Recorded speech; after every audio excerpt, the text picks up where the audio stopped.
Jacob Mollison, Michael Jennings, also a big day for them, and Jared Malloy. I think they've proven the best umpires that we've had so far this season. Yeah, they've been excellent in the final series of the couple of games we've seen together, Pete. They've been fantastic. Let's hope they keep it up today. Now, what about the first 5 minutes? The psychology of a final. You almost get out there and crave a bit of physical contact early. After you do the last-minute bonding and talk to your teammates, you feel as though you want to be hit and part of the action in the first 5. Yeah, I think it's important to, particularly when you're nervous, to get involved in a contest, and that could just be as simple as a tackle, obviously the chase and putting a spoil on the opposition. I think that will get you involved in the contest, not necessarily the big mark or the big goal, but I think this first 5 minutes will tell us whether or not there's players within this Geelong side that are looking to next week and not today. We've spoken about the condition of the ground down with the boys on the ground. It is very firm around the outer edges of the ground. There's a little bit more cushion in the middle. Yeah, unlike probably Port Melbourne over the last couple of weeks, been very, very hard in the middle. They've got a little bit of sand going through there to soften the landing of the midfielders, and that's where the game will be determined, I think, today with King in the ruck against Ronaldson. First 5 to 10 minutes of a final, always really important to make a statement. There's going to be mistakes. There will be nerves. Even for a man like James Byrne, who's experienced, there'll certainly be nerves for a young man like Jack Revolt starting out in his footballing life. But this is a great experience for him at a young age, a tender age, just 18 years of age, to play in a game with this pressure involved. Yeah, look, as a coach, you wouldn't mind if the players make mistakes early because they are going to be nervous. It's how they go about it. If their intensity is there and the intent to do the right thing is there, then you're more than happy to accept that mistake. You're going to have numbers around the footy. But if then they make a mistake with poor choice, then you start to worry a little bit as a coach. So heading down to the goal square, as you'd expect for Geelong, Gardner and Grimer and Hawkins are all down there. There's Travis Ronaldson, 24 years of age. The heart and soul, the spiritual leader of Coburg. The 2007 VFL Grand Final gets underway at Princes Park in Melbourne. King flies high and lands awkwardly, and down it comes. Gamble, the birthday boy, got it out. Bit of a clash off the ball between Grimer and Patrick Bowden. Expect a little bit of niggle in the early minutes. Umpires making sure their objectives get through to the players. Ronaldson with the tap. Gamble sharks it well. Handball was good. Davenport, will see a lot of him today. Straightens up on the right. First entry inside the 50. Hawkins ran underneath the football. Sylvester judged it well for Coburg. Flares it out wide to Patrick Bowden. Be interesting to see how wide the Tigers do go today, whether they go right around the edges of the ground, because sometimes that can happen. Thompson, who's been terrific in the final series, one of the VFL listed players, to Travis Varco. And halfway, out to Hogan, who takes a finger-tipper out in front of Casserly. Good build-up by the Cats early. Hogan, another entry into the 50. Moore got rid of his opponent, Grimer, who would have been hoping for a free. Umpire not having any. Kelvin Moore, who's also had a couple of very good games in the final series, to Travis Casserly. Just plenty of time to lope along and take a couple of bounces and take a couple of deep breaths and settle the nerves. He finished up taking 4 bounces to McGuan, who was very hot and is holding the ball surely. Umpire cut him a little latitude. Casserly then took them on. Umpire's going to say bounce. Why was it not holding the ball, Jared Moore? Yeah, it should have been holding the ball, but the umpires will be as nervous as what the players are, so we allow them to settle in. Just gave the player a little bit more time than he probably should have. And Gamble just trying to keep it in play, wasn't able to do so. And Alistair Neville, letting him know all about it. Very talented player, Alistair Neville, and Ryan Gamble getting a little upset early. Stephen King working with Ronaldson, both went to ground. Gardner, been strong first VFL side. Darren Boyd on the boundary. Quick one, Dave. Darren? Yes, Roscoe. Ryan Gamble, all the Coburg players have been going to him and giving him some extra physical attention. It started at the centre bounce with Carnell, and we just saw Sheldon and Neville in that last passage of play, so we'll keep our eye on that. King takes the front spot, whips it out the back. Prismal. Stephen King's in strongly. That's tough in the clinches early on. White's tackled strongly by Gamble, appealing for the free Grimer, and back behind play. Gardner, just a clash of heads with Stephen King as he came through. He's going to come off with a badly. Yes. Yes, he's got the towel to his head, as you can see. The Dr. Jeff Allen. Early loss for the Cats. King and Ronaldson resume duties. Out the back to Gamble, running onto it beautifully. Linking up nicely with James Byrne, the Lisson Trophy winner. Over the pack it goes. It's bouncing, bouncing, bouncing. And the wrong way for the Cats. A good move. There's Gardner with a knock to the nose. And he's going to the rooms by the look of it to get some stitches. It was pretty severe. Shelton to Carnell for Coburg as they come out after the first score of the grand final. Just a little toe poke, wasn't a great one. Ronaldson has to get in after it, puts his nose over it, as does Shelton, so often does.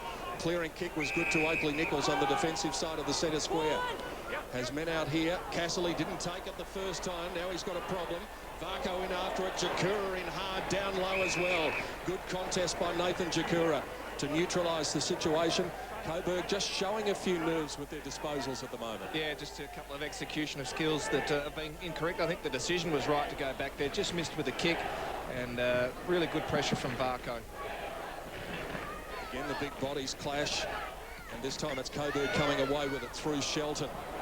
Up to Cracker, who's done some magical things in the final series, and there's another one. Dances between a couple, but he took Furman on and lost. Advantage should be paid to the Cats, and James Byrne breaks through the middle of Princess Park with plenty of time. In fact, time for two bounces, and then he goes up into the 50 in the direction of Grimer. Out in front of Moore. Tackle was good. Ball's still alive. Hogan on his left foot, puts it to the hot spot. Davenport by himself, went over his head. Jakura just trying to keep it alive, and Matty White is there, and he was quite content to concede the minor score. Quick kick in from the Tigers to Sheldon Orr. Scrubs a kick. Work for Simpson, who dives on it. Will be pinged. He's being called to knock it out, but Thompson's there making a good contest. Too high. Patrick Bowden there. Called too high by Joe Malloy. Umpire didn't see it that way, so a lucky escape for the Tigers. Caruso on the bench there with Hill. Two Carusos, in fact. Brothers and their father involved in the club. Against King, a hand on the shoulder of the ruckman. And Ronaldson, the captain, will take the free kick. Big job for him today. Goes into the corridor, looking long, looking for Connors. Works to the front. Running onto it, Jackson. Prismal with him. Jackson pushing forward. Prismal right with him. Jackson shrugs the tackle. Runs to 20 metres. Kicks it, and he's got it. Well, it was run down beautifully. But he got the goal. Jared, that was pressure. Oh, it was fantastic play from Jackson, taking the opposition on as it's on at the top of the goal square. As we're watching, here's the replay. Meantime, here's a run and the tackle. Fantastic. Yeah, it was a great finish. Good pressure from Geelong too. That was a really good bit of play from both sides. Geelong could have conceded the goal there, chased him down, but Jackson taking on the opposition. He's got the big job on Prismal. He's been very good early. And isn't it amazing? The Cats 4 inside 50s, and Coburg gets its first entry inside the 50 and scores a goal. Carnell clears it away from the middle. Awkward bouncing ball for Cracker. Furman went to the ground. Might have been a case there for holding the ball. Playfair keeps his composure. The experienced Henry Playfair allowed time for a bounce, draws Neville by hand to Prismal at halfway. Over the head of Sylvester, good delivery to Spencer. Thought about going with the handball. Then he goes with a little 15-metre kick to Callan, who's within range, and he likes his chances. A great kick from Prismal out in the lead to Spencer, and that's probably the area of the game that Geelong would back themselves as their skill level. They're used to the footy. They rate themselves with the ability to hold onto the football. Prismal important in this. Callan kicking with a slight breeze. Should be a chance from him. And he's decided to go to a man who is a very long kick in Sam Hunt. Kicked a great goal from about this spot in the last quarter of the grand final last year when Geelong was surging. They can't afford to give away a start here today, though, and it's been a promising start for the Cats. Wonderful view from behind as Hunt kicks from 52 metres and gets the trip quite easily, but the accuracy not there. So they're frittering away a few opportunities, dominating the inside 50s, as we said, 5-2 at the moment in favour of Geelong. Jared Sylvester, one of 5 different players from the first time they met in the qualifying final. Giving some height advantage. And there's another one of them, Kelvin Moore. Jackson and McGuan out to Simpson. Harris by Callan. These little midfielders are important for Coburg. Deliberate. Want the Cats. Won't be given. Must pay tribute. It was a while ago now, people. That run by Matthew Thurman to run down Jackson. Earlier was Brisnell. There's Bedford on the bench. And West, the other ruckman, to help King, who wins that one down. Stolen by Nat Caruso. Rubby little kick towards half forward. Looking for Connors. He gets his own ball on the rebound. Good tackle by Thompson. Chance for Ronaldson. And his kicks wide. It came from Bowden. And marked by Playfair in the goal square. He's got Lonergan short if he needs him. Goes up the middle to a short in Callum. They're attacking out to the far side of the ground. Thompson, who laid a couple of good tackles a moment ago, to Sam Hunt Tobacco. The speedster's away. Has a little fumble. Gamble there with the shepherd on Patrick Bowden. Kick up to Jakura is a good one. Too far out to score at 60. Tries to gain a couple of metres on Matt White. Kicks to the hot spot and Grimer flies. Hawkins in the front spot, nearly grabbed it. Hogan's there for the handball. Hawkins just tries to bust his way through the pack. The big man using plenty of physical pressure. Jakura's kick straight up and down the mine shaft. And it finished up going out of bounds on the full. Yeah, in the end, they spoiled each other, didn't they? Grimer and Hawkins. Hawkins, great strength, was able to hold his ground. I think Grimer expected Sylvester's kick went straight to Jakura, who got it like a soccer goalkeeper. Gamble tries to pick Neville's pocket and wraps him up within 25 metres of goal. Gee, that was very adroit stuff from Nathan Jakura. There's Charlie Gardner, not looking his best, but he'll be back out there shortly. In goes King. Into the path of Hawkins. Second goal. First goal, I should say, for the Cats. They strike back and take a 3-point lead. 10 minutes first quarter from Tom Hawkins. Yeah, it's an important aspect today, isn't it? King with his advantage in the ruck. He is a really good tap ruckman, and they've got some good players running through there. Hawkins, an important player, is excellent in the first couple of finals. A quiet one last week. He'll be looking for a big performance, but again, King shows his class with his tap ruck work.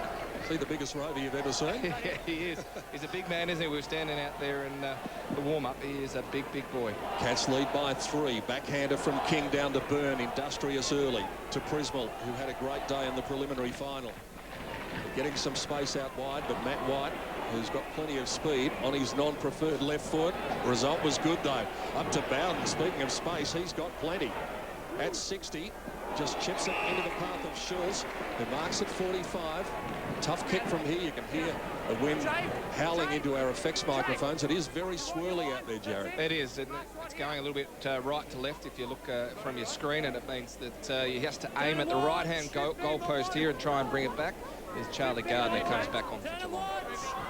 Trip shouldn't be a problem. Jay Schulz, 49 AFL games, 45 AFL goals from 48 metres. And it was online early, as Jared said, started right, but it'll come back, and it came back a bit too far.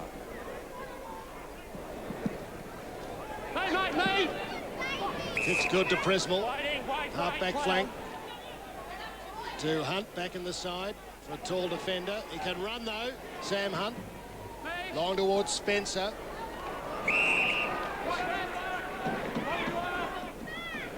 Steady at the back.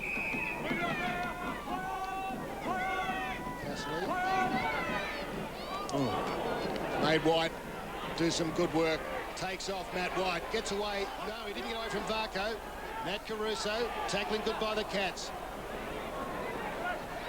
Now's Casserly. Got one high, I think. And umpire said yes. Advantage to Simpson. He takes it quickly. Over Cracker's head. It wasn't to the advantage in the end. Chopped off by Furman. Furman at left half back. Geelong fans wanting a 50-metre penalty. None forthcoming. His little chip to Callan, who returns the favour. Furman back to Hunt, getting it a bit across half back. Look out, Tom Lonergan. Schulz there to force the pressure. Play fair. Hunt again. The handball not finding its target. Shelton makes life difficult for them. Carnell tries to bust through. Umpires plucked out a free kick advantage. Well, it would have been advantage. He should have let it go. Simpson's kick went out to Schulz, who was 20 metres in the clear. Yeah, it would have been difficult for him to see that, though. He saw that it was actually not a well-executed kick, so I think in the end he sort of felt that it was in their best interest to bring it back. I don't mind that. So Geelong have had the opportunity to push some numbers back as Carnell comes in short to Nat Caruso. thrown into the ruck duties a couple of weeks ago. Low skimming kick, hard ball to mark, and West does well. The big man batted it up the first time, grabbed it on the second. Again, a little short kick, only 15 metres, and he's put a chop of the arms against Connors on David Johnson. Both sides taking a bit of a risk with their short passing and defence, especially in these windy conditions. Yeah, it's difficult. I think the instruction will be at quarter time to go that little bit longer, get the ball out of that dangerous zone. Sam Hunt, this time a little longer, but still short, to Hogan. Hawkins started to come out on a lead. Kelvin Moore marking him up. Cats again, just not handling the football cleanly. Big Shepherd behind play. Cheek gets it going into the corridor. Furman all the way up from half-back, using the run of Davenport, who loves a goal. And from 40 metres out, he should have done better.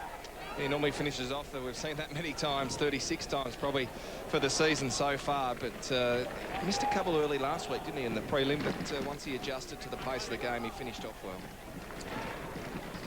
Cats by 3, midway through this first quarter. Back 1 metre. Thank you.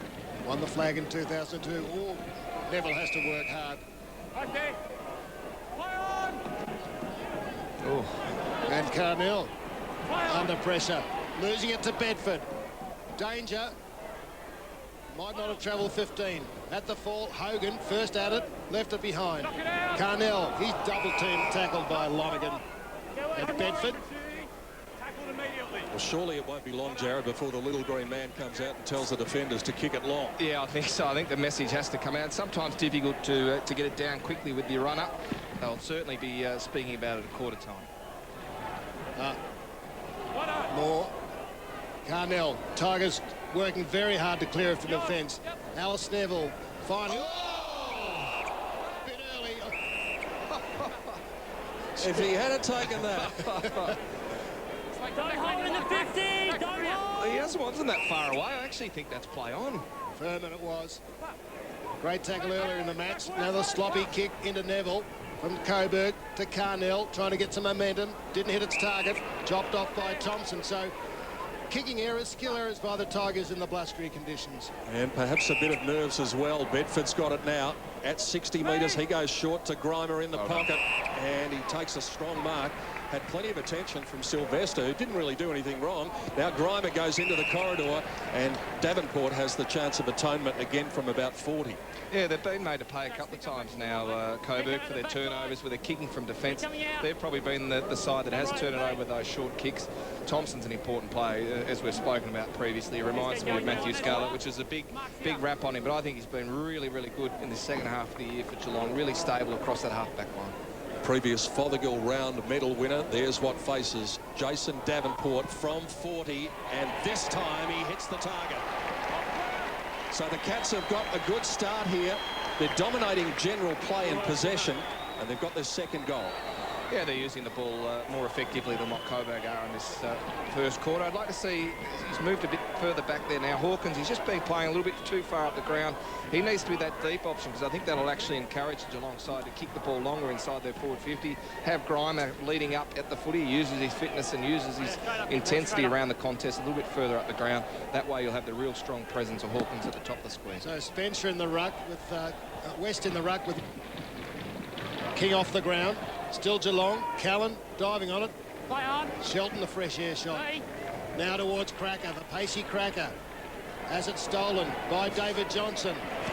Geelong on the rebound. Jay Cheap runs to half forward. Thinks about giving it. Ran too far, said the umpire. Too far, mate. One bounce. Just showed another instance there, and look, I just mentioned it before about Hawkins being too far up the ground. When Cheap looked up to kick there, Hawkins was actually too close to him, and he wanted to go a bit longer. Need to push him back to about 5 metres, leading up to about 20-25 metres. Connors to Simpson. Oh, bit of holding on Schulz. There was too. Was by Playfair. Umpire let it go or missed it. James Byrne, the captain, reliable as ever, finds Gamble. Ryan Gamble on his 20th birthday, and he gave McGuan a present. That was a poor kick. It was off the back foot. He had 3 Geelong players by themselves and picked out the Coburg Tigers, McGuan. Coburg Tigers deciding to go into the corridor. Connors had no awareness that Varco was coming towards him. Now it's about 1 on 5. West is in there. They'll do well to hold it up here, Coburg. Moore's grabbed it. Little handball to McGuan. Over the top of it, Davenport. West tries to keep it moving. Horn does likewise. They're going down like 9 pins. Nat Caruso over the top. Varco, little toe poke. Now they might be able to get out of it, Coburg, as Bowden keeps a cool head and gives it to Moore, and they've got a couple of numbers here. Fort Caruso gives it across to Logan Hill. Up inside the 50 again, putting it at the feet of the intended target, Schulz. Play fair to Thompson, and the Cats relieve again. Charlie Gardner to Matthew Spencer from the defensive edge of the centre square. Into the rings, and Davenport getting too much latitude at the moment. Gamble. Handball wasn't great. His handball to Callum was better. And all of a sudden, out comes the big tomahawk on the lead. The strong mark. Yeah, they just had too much space inside their forward 50. Geelong, they only had Hawkins and Grimer in their leading. Because they had so much time in the middle of the ground, Geelong could just pick and choose the options. On that occasion, they went with Hawkins, who was too quick for Sylvester running through. Tom Hawkins has already enjoyed a bit of time up at the top level this year. He's played 9 AFL games and kicked 12 goals, kicked 3 on debut against Carlton in round 2, and remember, everyone was talking about him being the next big thing. Well, the next big thing for him here is to kick the goal from 48 metres. It's holding up, and it didn't get there. Or did it? No. Well, that was amazing. Everyone was standing behind the goal line, and all of a sudden it just held up in the breeze. Yeah, that sort of coming... Cross, isn't it? Yeah, cross, yes. Slightly from left to right. I really noticed it there. King's back on the ground for the Cats. Had about a 5-minute spell or more. Presnell likewise on the ground. Davenport quick. Varco is quick. Back to Presnell. Good teamwork. Centering kick needs to be pinpointed. It is! Whoop. Hawkins. Again, the Coburg Tigers with a short kick that's missed the target coming from defence. You just can't afford to do that under these circumstances with the pressure of a grand final. Geelong have been really good with their intensity around their forward pressure. Varco has laid a couple of really good tackles, and that's what they'll be looking for if he's to return to the side next week. Turnovers 8-4 Coburg at the moment. 7 marks to 1 inside 50 in favour of Geelong. Hawkins goes goalward. That's a bigger, straighter kick. They've got their third and up to a 16-point lead. 20 minutes first quarter. Yeah, and they look dangerous inside their forward 50. Hawkins kicked two goals so far in this game, but he just looks a presence. That was a fantastic kick from Presnell. He showed his great skills. He was excellent last week, got plenty of the footy, but he just picked out Hawkins in between 3 Coburg Tigers, and it spells the difference between the two sides. We've seen Coburg turn the footy over, and you mentioned the stat about the turnovers, double what Geelong have, and then that's the costly reminder of what you should be doing from defence. Get it into space or hit your target. And you talked about the fact that Hawkins was between 3. That meant there were 2 others in the pocket who were on as well for another option. Knocked down by King, but it's Shelton who gets the clearance, just bangs it forward. Furman standing resolute in defence, as is Thompson. He's been fantastic, Thompson. Yeah, he's been really good. One of the 4 VFL listed players. Gardner's handball not great. Grimer just tries to paddle it behind him and keep it alive. Horn working in a very tight situation. Caruso didn't get an effective handball. Byrne went without it. McGuan flips it over his head. Now Horn's got some space to move. Logan Hill's inside if he wants to use him, and does. He tries to go over the top. Horn on the rebound. Again, a little nothing kick under pressure. They're just not hitting their targets. Cats able to bring it out of defence easily most times. Not this time, though. Gazzo, that's the long and the short of it. Gazzo and King. And little Gazzo gets up, and he was held a long time in the King tackle. Could have got a free kick, Joe Gazzo. Now David Johnson gets his head down and nullifies the situation. Jared Malloy, structurally, Coburg omitted Cleve Hughes to the reserves. They won that, but look like they're missing him just in the minute. Yeah, I think at this stage they're playing a loose man defence, and I think that's cost them as they're going forward because of the pressure of Geelong from their half forwards. It's forcing them to kick long, and that means Geelong are outnumbering the Coburg Tigers in their forward line. Byrne dispossessed down the bottom of the pack. Lightning hands by Shelton. David Johnson in there. He was wrapped up by Shelton in that strong tackle, and then he gave him a second bit of it too after they got to the ground. Plenty of feeling in the first 22 minutes of the grand final that it's been the Cats who've looked more dangerous, and they lead by 16. Trying to get some sort of atonement after that one-quarter performance in the grand final of last year, where they made a run in the last term but fell to Sandy. Now Ronaldson taken down by David Johnson. Shelton off the left foot to a vacant goal square, a long way wide of the target, and a minor score. Thompson, well, Bit of time before the kick-in. That's unusual in this day and age, but it's a beauty as they huddled. Gardner broke clear, back inboard. A 1-2 with Davenport. Now he's running into trouble, holding the ball. Well done. Double team White and Ronaldson. And Ronaldson takes a kick. Kicks to a 3-on-2. Thompson was there. Gazzo, Playfair, running into Connors. Comes to Bedford, the rookie. Working hard. Tim Cullen. Oh, in the back. And Schulz will get the free kick. Just on 50. There's better pressure from Coburg. Yep, lifted their intensity at the contest. Both sides have been good at that. I think both sides have been impressive with their tackling and their intensity at the footy. It's just been the cleaner Geelong that got themselves the advantage at this stage. Schultz, again, probably can't make the distance from here. Just keep it away from King, who's lurking down there in the goal square. So Breeze across the ground, away from your armchair, as Schulz won't score. And Stephen King makes his presence felt once more. Jack Revolt, who hasn't been a factor so far, pushed back on the mark. Prismal takes it at half-back for the Cats, and he goes to Lonergan. What a day for him, just to be out there after everything that he's been through in his life. What an achievement to be playing in a grand final today. James Byrne, an inspirational leader. It's going to take a long time to get to Davenport, but that's good hands, and then brilliantly done across his body. He was aware that Callum was away. Now Shelton's left his man, so Callan can go to Gamble. Gamble up at 55, takes a while to gather. Will he shoot or will he put it to the hot spot? He finds Davenport, and yet again he's going to be standing on the Jason Davenport spot almost. He's had an influence on this game in the first quarter, Davenport, getting far too much space, but that was clever. He had a look at what was around him, knew that he had to take on the two Coburg players, but then smart enough to release it quickly to Callan on the wing, and then they had the loose number. But not only did he then execute the kick, what does he do? Keeps running into space to have another shot at goal. And he shoots from 50, close to the man on the mark. He wants every metre, and by trying to do that, he left the accuracy in the kit bag.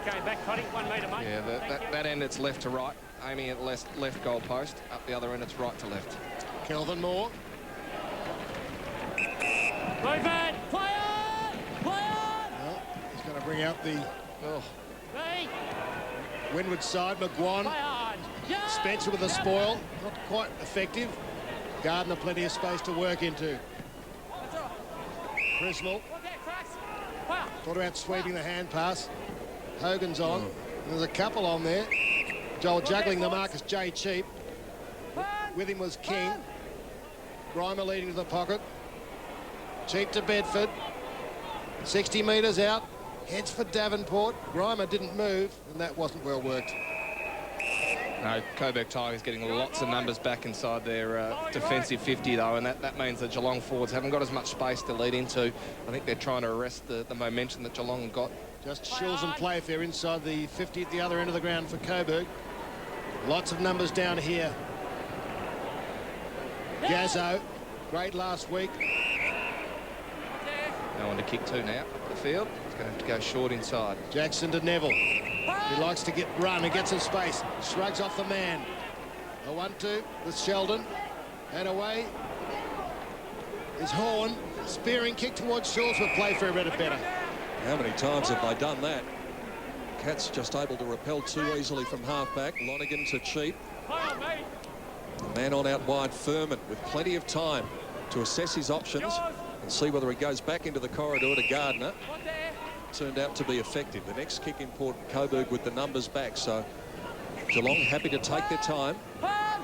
Gardner will keep it for as long as he can, then just a little 15-metre kick to James Byrne.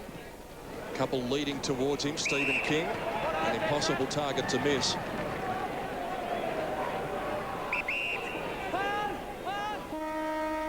Siren beats them in the end. He was going out in the Hawkins direction. Well, it was a funny old quarter of football, certainly affected by the wind and perhaps some grand final nerves at the start of the term. The Cats look more likely, but they've only got a 15-point advantage. 3-5 to 1-2 at quarter time in the grand final. Jared Malloy. Yeah, I think Geelong have just been a little bit cleaner with their use of the footy, particularly from defence. We've seen the Coburg side turn the ball over with their short kicks. coming out of the defensive 50, and Geelong most often have really capitalised on that, and they've had their targets inside that forward 50. We've seen Hawkins presenting up. He's kicked a couple of goals, probably could have kicked another one or two had they used the ball a little bit more effectively themselves inside that forward 50, but Coburg are falling down because they just don't have enough numbers up coming from their centre half forward position because they're playing that number behind the footy. Well, let's head down to the ground now and get Phil Cleary's take on what happened in the first quarter. Phil, the win's certainly a factor. Look, it is, Peter, but Jared's on the money, really. We've got Coburg playing their players in the back half. They're being stretched, and maybe it's because this ground's bigger than Port Melbourne, Jared. You know, they're not quite linking up as they did at Port Melbourne, so they're kicking the ball more. They're not getting those three players running and carrying the ball, and that's causing them to turn it over. That's a big problem. I would like Gazzo and Fort Caruso to be more in the play in the middle, but I also think that Cracker can't play up the ground. He's got to play deep. So somehow they have to find a system to get the ball deep to revolt Cracker in at about 30 metres. So it's a bit of structural rearranging for them. But I don't think they're going too bad, you know. I think they've withstood the pressure of Geelong, and had they not turned the ball over, well, they could be well in front. The breeze, I think, could help them in the second quarter. So I think this quarter will really give us a better sense of where the game's going. Phil Cleary with his take on the first quarter of the grand final of 2007, and Geelong with the advantage, leading by 15 points after what was a short quarter, just 27 minutes and 26 seconds, with the evidence of a few grand final nerves out there. Just the 4 goals. Jack Revolt, not a factor so far. No, he's been well held by Lonergan. Lonergan's doing a great job on him, and as you said, it's a great effort from Lonergan just to get back there, but he's having an influence on the game because Revolt's been so important for that Coburg side.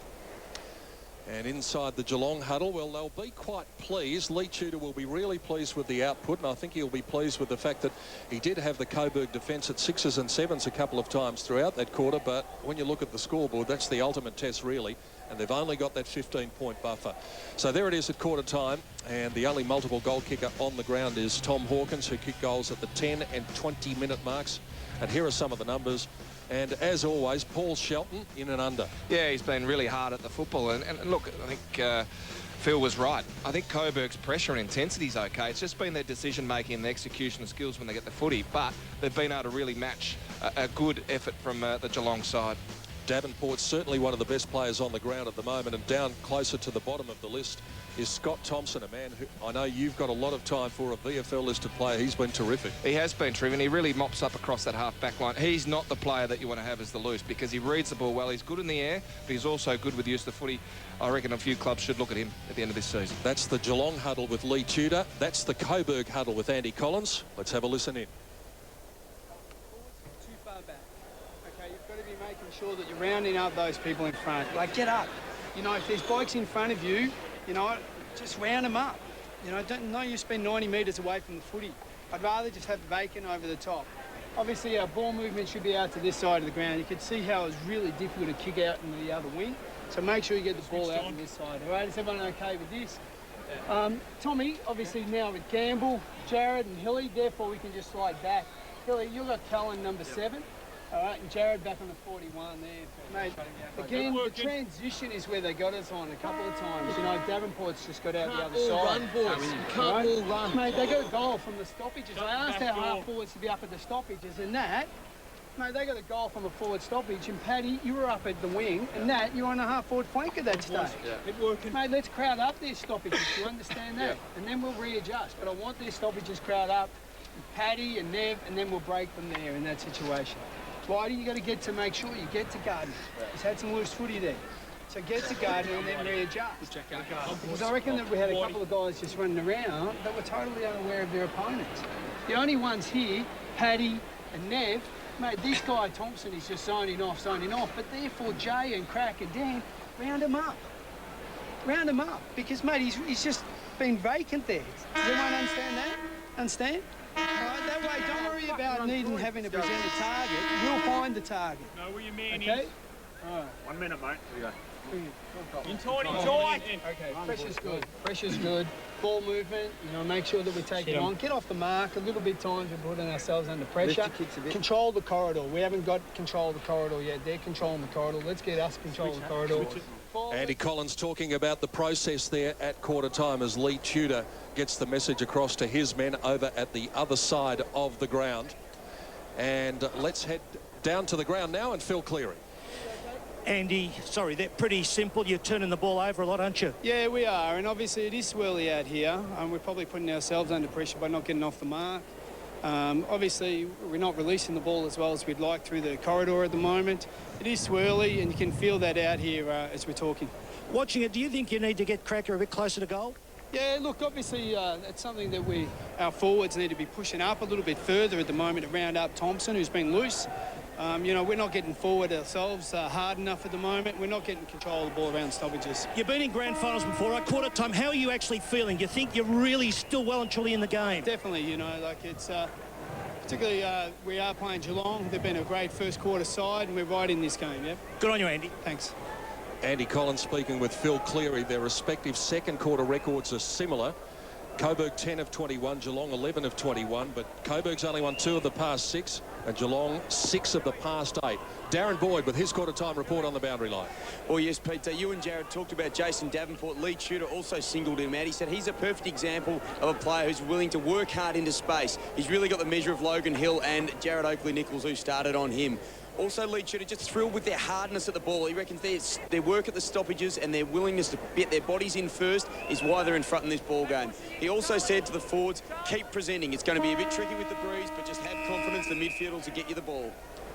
Cats lead by 15 points at the start of the second quarter of the grand final. Ronaldson tapped it down only into the path of Prismalow. Took a while to pick it up, and then Simpson applied a good tackle to him. No prior opportunity, says umpire Shane Stewart from Tasmania. Yeah, Rewalt, 0 possessions to quarter time. They've done a good job there for Geelong. The other 2 they need to lift were important last week. Gazzo and Caruso, only 2 possessions between them. King with the tap that time.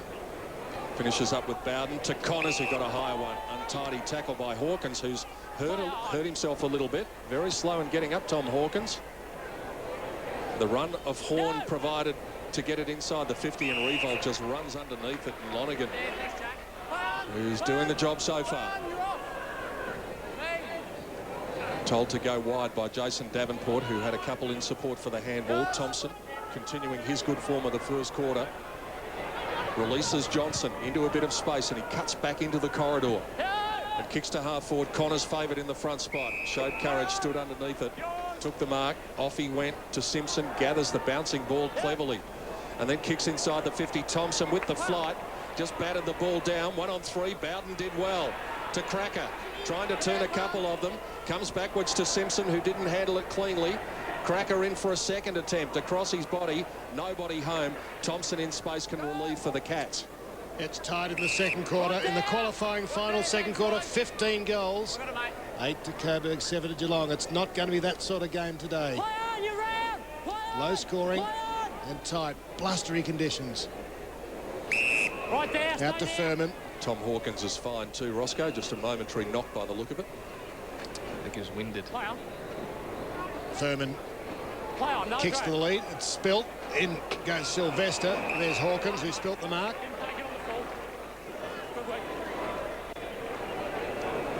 And there is the reserve score. Joy for Coburg earlier. Can they make it a double? Because it was a 66-point winning margin to Coburg in the reserves grand final. Finished on the top. Gives a sign of their depth. Connors loops it over. Horn. And a bout of trouble. And again, the Cats have the numbers. It comes to Jackson. Gets those legs pumping. Couldn't get it clear. Ronaldson gets tackled high. By Lonergan. Umpire Stewart awarding that free kick. Wide go Coburg.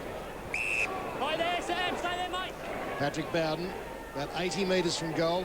Pat you round, mate. You're Just coming kicked the round. 1 goal so far. Came early from Jackson. Spoiled by Playfair. Very effective on Schulz. Good contest, that one, at the moment. He's been good too, Playfair.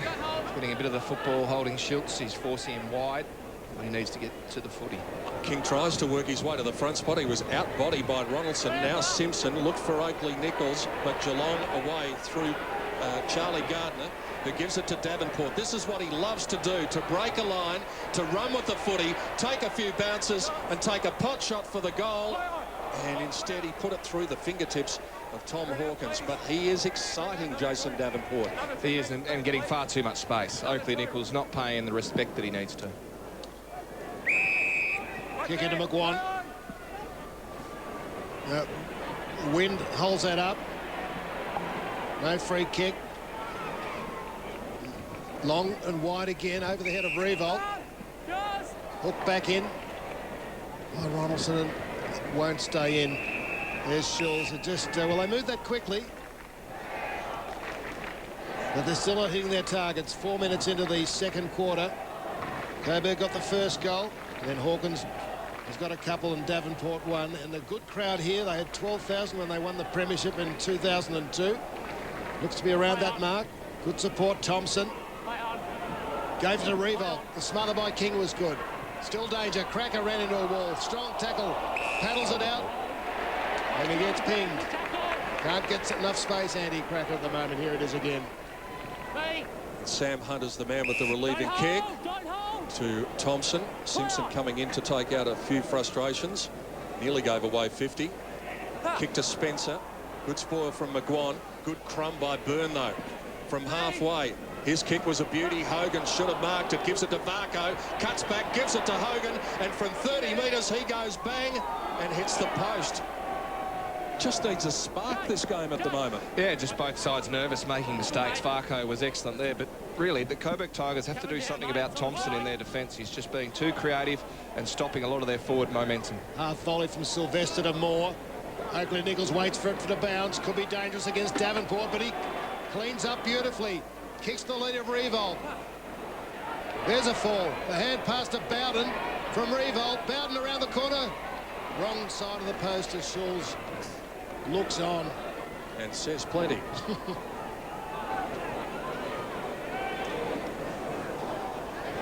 Well, Stephen King's got a problem now. The kick-in was not good. Prismal taken down by Cracker.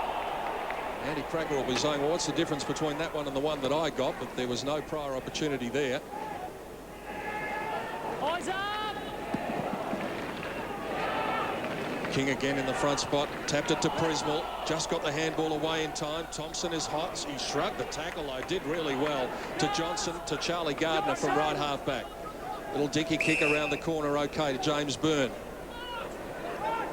Runners in the corridor. He might go longer than that up to half forward, where Grimer has ducked back behind Kelvin Moore, who got a hand in the back. Rebound from the Coburg half back line. As the Tigers go through the middle with Kelvin Moore. Daisy cutting past Cracker, gathered it brilliantly. Well done by Furman, though, just worried him out of it. Off the ground by Patrick Bowden. Lucks a fortune. Connors can go on and kick the goal, and that's what he does. Well, you know what beats class every time, and Patrick Bowden just hacked it off the ground, and there was Daniel Connors with nobody near him. Yeah, well, sometimes you get in the right position, you get a little bit lucky, but it was good play from Bowden because he needed to get the ball going forward, and sometimes a quick kick off the ground or just a knock forward allows you to run into space, as they did on that occasion. But just a much-needed goal, Ross, for the Coburg side. Look, I thought that was deliberate. It was fantastic. You could see Connors alone, and it just did not deviate. So great goal for the Tigers. We'll agree to differ there. Give him the benefit of the doubt. 10 He's points a the smart player, margin. but I'm not sure about that. Ronaldson. I'll ask him after. Kick forward by Hill. Oh, don't worry, you'll claim it. Of course he would. Lonergan. They needed a spark, and that might give it to them. Stephen King lopes after the ball. Patrick Bowden bearing down. He's very happy to see that go out, Kingy, because he had no one there riding shotgun. No, but it's almost the reverse of the first quarter. Geelong over-possessing and really using poor options out coming from defence. Andy Collins on the phone. Ronaldson stretches over the top. Down to Carnell. Looking better in the midfield. The Tigers just for the minute. Cracker with a bit of a nudge on Furman. Couldn't get away, and Furman stuck to his task there. Jackson and Prismal into it behind the play. Get out of it now! Get out! Get out! Burner, don't, mate! Don't! Carnell gets himself involved. James Byrne's there too. From the throw-in, both ruckmen miss it. Cracker was at a high tackle by King. Umpire didn't seem to think so. Furman brings it away for the Cats. Up into the middle. There's a bit of space here. Moore and Grimer. Grimer did cleverly work his way to the front spot. Then a little toe poke to Bedford. Tavako back to Bedford. Grimer and Moore going at it off the footy. Plenty of niggle going on. Spencer goes back with the flight. McGuan content to see it go over the line. So a few little spot fires breaking out all over the place. Yeah, the intensity's gone up in the last couple of minutes. Really, in this situation, Calvin Moore's doing a good job on Grimer, giving him no space. Grimer losing a little bit of patience, and something might happen from that. But this is where Geelong are dangerous. They're good in this situation. Revolt coming off the ground for a spell. Shelton comes back on for Coburg. Ronaldson continuing to work hard. Well, I'm not sure what that was all about from Grimer. He seemed to get into the back of Neville. It's still alive. Hawkins. Now Charlie Gardner off one step. It's a mongrel floater, and it hit the other post. And again, there's another blue going on. Yeah, Grimer's in that one. Well, he just forgot about the footy there a moment ago. Todd Grimer just came from nowhere. In the meantime, the ball is back in play. Cassidy's got it. Well, what's the football? Here's Sylvester. Chance for the Tigers to rebound. Missed Neville. Sits for him. He can run. Goes out wide to Patrick Bowden. To the lead of Shaw's up. Nearly on the wing. In front of Playfair. Only Andy Cracker, the target. And it goes to him. And Thompson able to cut it off effortlessly. And Bowden goes back. Good judgment by Hogan. Could be a rebound goal here for the Cats. Hawkins on a lead. Bowden got a hand on it.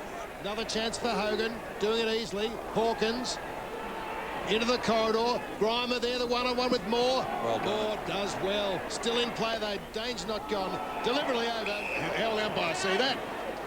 No, that was taken out from Geelong on that occasion. He's done a great job, Moore, in this first quarter and a half. But again, Thompson as a loose man defence. You can't allow a player of Thompson's ability to play as a loose man defence. He will cut off any forward thrust that you might think you're going to be worked to your favour.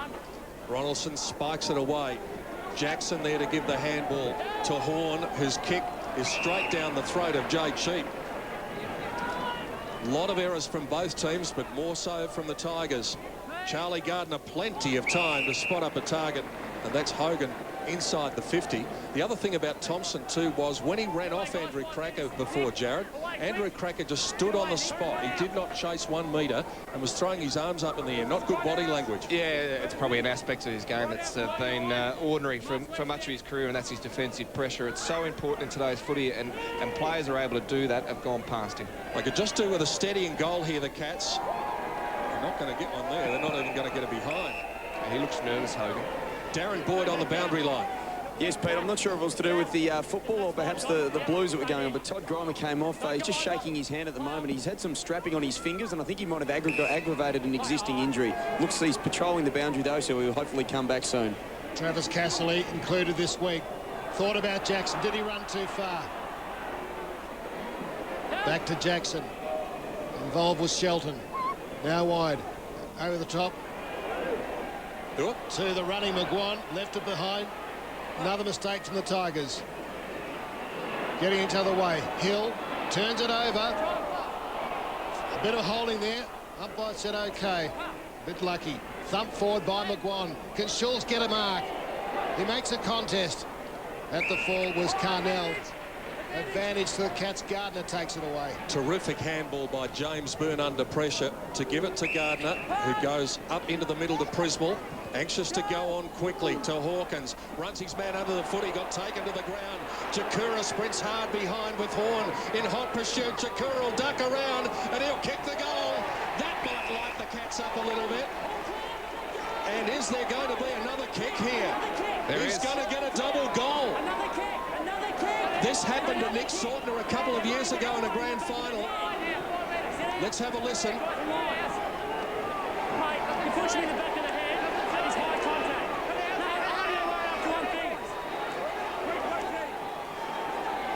It's in danger of boiling over.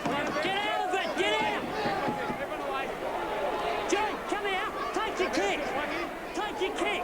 But the ultimate penalty is that Nathan Jakura's kicked 1 goal and he's going to kick a second. Find the footy, mate. This might be a turning point in the game. And the ball's been bounced. The umpires actually brought the ball back to the middle and bounced it, so the umpires haven't communicated here.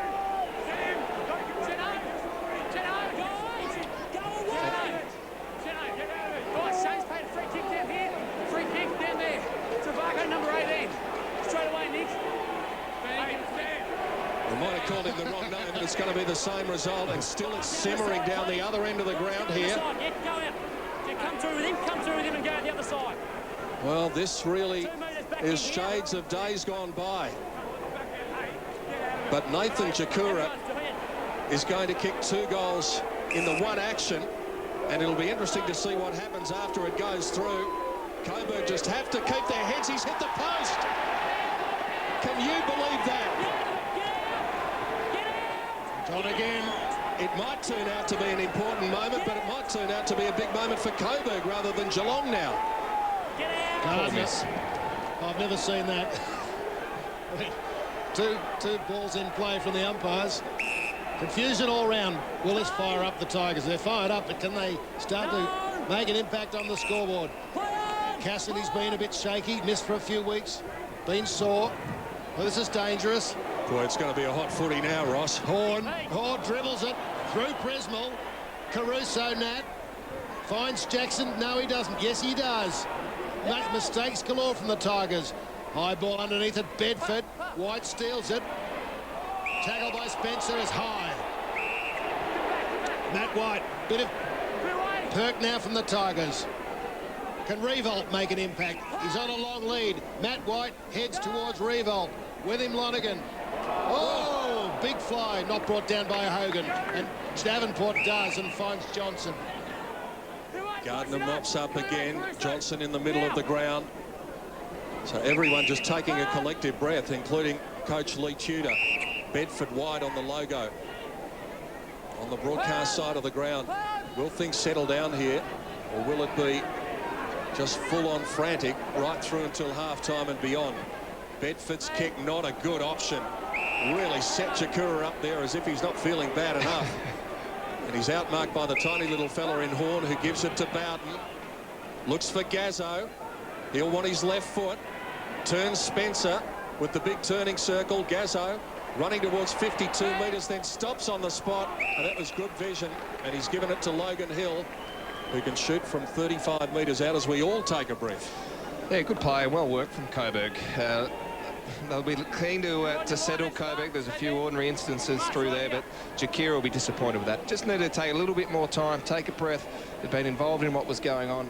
Just an important miss. Could come back to haunt him at the end of the game. This for 2 goals to none in the second quarter so far for Coburg. And he's got it. Logan Hill kicks a very, very important goal, especially in the context of Nathan Jakura's miss at the other end. Of course, Jakura getting the first goal. So now it's 2 goals to 1 in this term in favour of the Tigers. Yeah, and they've probably settled a little bit in this quarter, and they're using the ball a little bit more effectively. They're definitely getting numbers behind the footy to crowd up that Geelong forward line that is tall, and they do rely on the use of the footy and the space to lead into. The ball's getting brought to ground. You spoke about there was a poor kick coming back in through the middle of the ground by Bedford to a small player with 3 Coburg players against him. Poor option. So Revolt's just 2 possessions, can't get into it so far. Not getting down too much. Caruso on the deck. That There's going to be a report here too, I think. Mate, he's hit him in the head. It's nearly knocked him clean. It's right there. Hold on. Mate, he's hit him in the head. Just hold on. Mate, it's high contact. Hit him in the head. Turn around. Fresh at 7. Tim Callan. Mate, just go away. I've got the report. You go away. I think it's probably fair enough to say that James Byrne didn't quite agree with that decision. Caruso hobbling off there when the assistant. Here it is. No. Yeah, got him. Well, I don't know if that might hear this. Missed it. No, it's not 50. No, it's during the play. It's not 50. He's got a sore arm there, Nat Caruso. Well, that probably shows you where he was hit. Normally an indication if he's not holding his head. Didn't hit him in the head. He certainly winged him. As Callan, Patrick Bowden. Right there. Gazzo, who likes to run. Now heads Revolt direction. Big pack over the back, McGuan.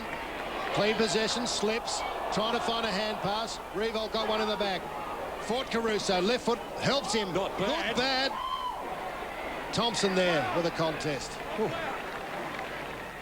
He's a little live wire, fought Caruso. Knee-high to a grasshopper, but he really livened them up last week. There's the quick kick in. Gardner getting himself involved after that early knock. having to leave the ground, get some stitches in. Come out the back. Out to Lonergan. So the Cats still with the lead here, but probably Coburg just with a little momentum at the moment. Big kick into open spaces at the back. Davenport swoops onto it and finishes. Jason Davenport has been one of the Cats' best in the first couple of quarters of the grand final, and he puts one on the board to get his second goal of the afternoon, an important one just to steady Geelong's ship. It was, and great play from Lonergan. He realised that the two players up the ground were Jakira and also Davenport, who have a pace advantage. Their opponents were right with them. Rather than kick it to the contest, he actually kicked it over the top to space and allowed the two players to use what their asset is, Davenport's case, his speed, and finished it off. Smart play, Lonergan. 2 goals to Davenport. 17 points. Here's the difference. King and Ronaldson both back on the ground. Charlie Gardner from the centre square. Hand pass was smothered. Good work for Jackson. Couldn't shrug the tackle. Hand pass in desperation towards Moore. Bit of a fumble. Span out of trouble. On too, Ross. Byrne and Jackson. Shelton sits for him. He's got some space. Bit of a fumble. Neville's short and clear. Shelton goes for the other option, Gazzo, but it's out on the full. Darren Boyd on the boundary. Well, Ross, Nick Caruso, when we saw him get that head-high contact a few minutes ago, he came disconsolately off the ground. He's got a broken finger on his right hand. It looked very, very severe as far as finger injuries go. Be very surprised if he comes back. Thompson coming across the goals, and now bounces one to Bedford.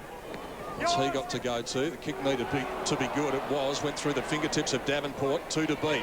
Connors will want his left. Oh, I didn't know there was a player behind. Yeah. Turned back into trouble. Got a high one, so he was lucky, and there was a bit going on there as well. Come out.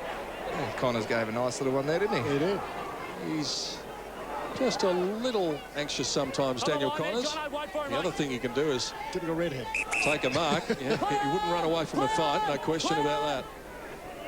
What's he going to do? 15-metre pass to Ronaldson. That's not very good at all. Ronaldson was good enough to get it. Now Connors, he just has to get it out of the area here. Otherwise, it's really going to hurt and look silly. And that's what it does. And I'll let Daniel Connors know all about it too. Oh, they're into Prismal now. No, Prismal was into Connors, I think. Yeah. Good on him. Boundary throw in.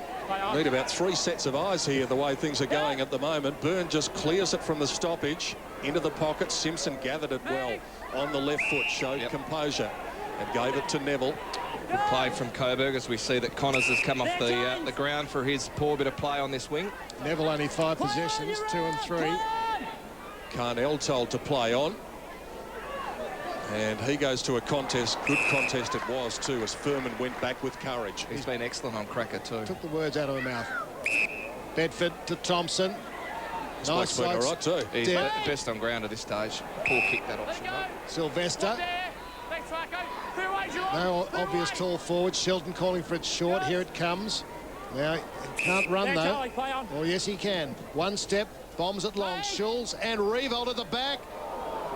Cats defenders were in front. Well done, Playfair. King. Grimer. Over the top of Revolt to Captain James Byrne. The Liston Trophy winner. What a pass. Into Tom Hawkins. You brought up a great point just within your call there, Ross. Is I reckon the last 4 times you've called Rewalt from the back. And I think that's been the difference between the 2 forward lines. One's coming up at the footy and leading and presenting to the right spots. Coburg getting caught behind too often with their key position players. And Roscoe, we were watching Tom Hawkins take these shots in the warm-up, and I can tell you not many went through then. It's still right-hand goal blustery. He's kicked 2 straight so far. And, well, we predicted it. Margin, 18 points. 2 goals, 2 to Tom Hawkins. Coburg needing to hang on in the closing stages of this second quarter. If Geelong get the momentum back, they've got it on the scoreboard at the moment. It might be tough. McGuan's kick out to Little Gazzo, bounces on its point. In comes Jackson. Finally gets some space underneath the scoreboard that shows there's an 18-point deficit. Bedford right in the middle of the back from Fort Caruso. 2 on 42. Got your Molo. Got your Molo. Molo, you're in the end zone. Molo, you're in the end zone. Molo. I think Molo's in the end zone, but I'm not sure. Jared, we get out of there.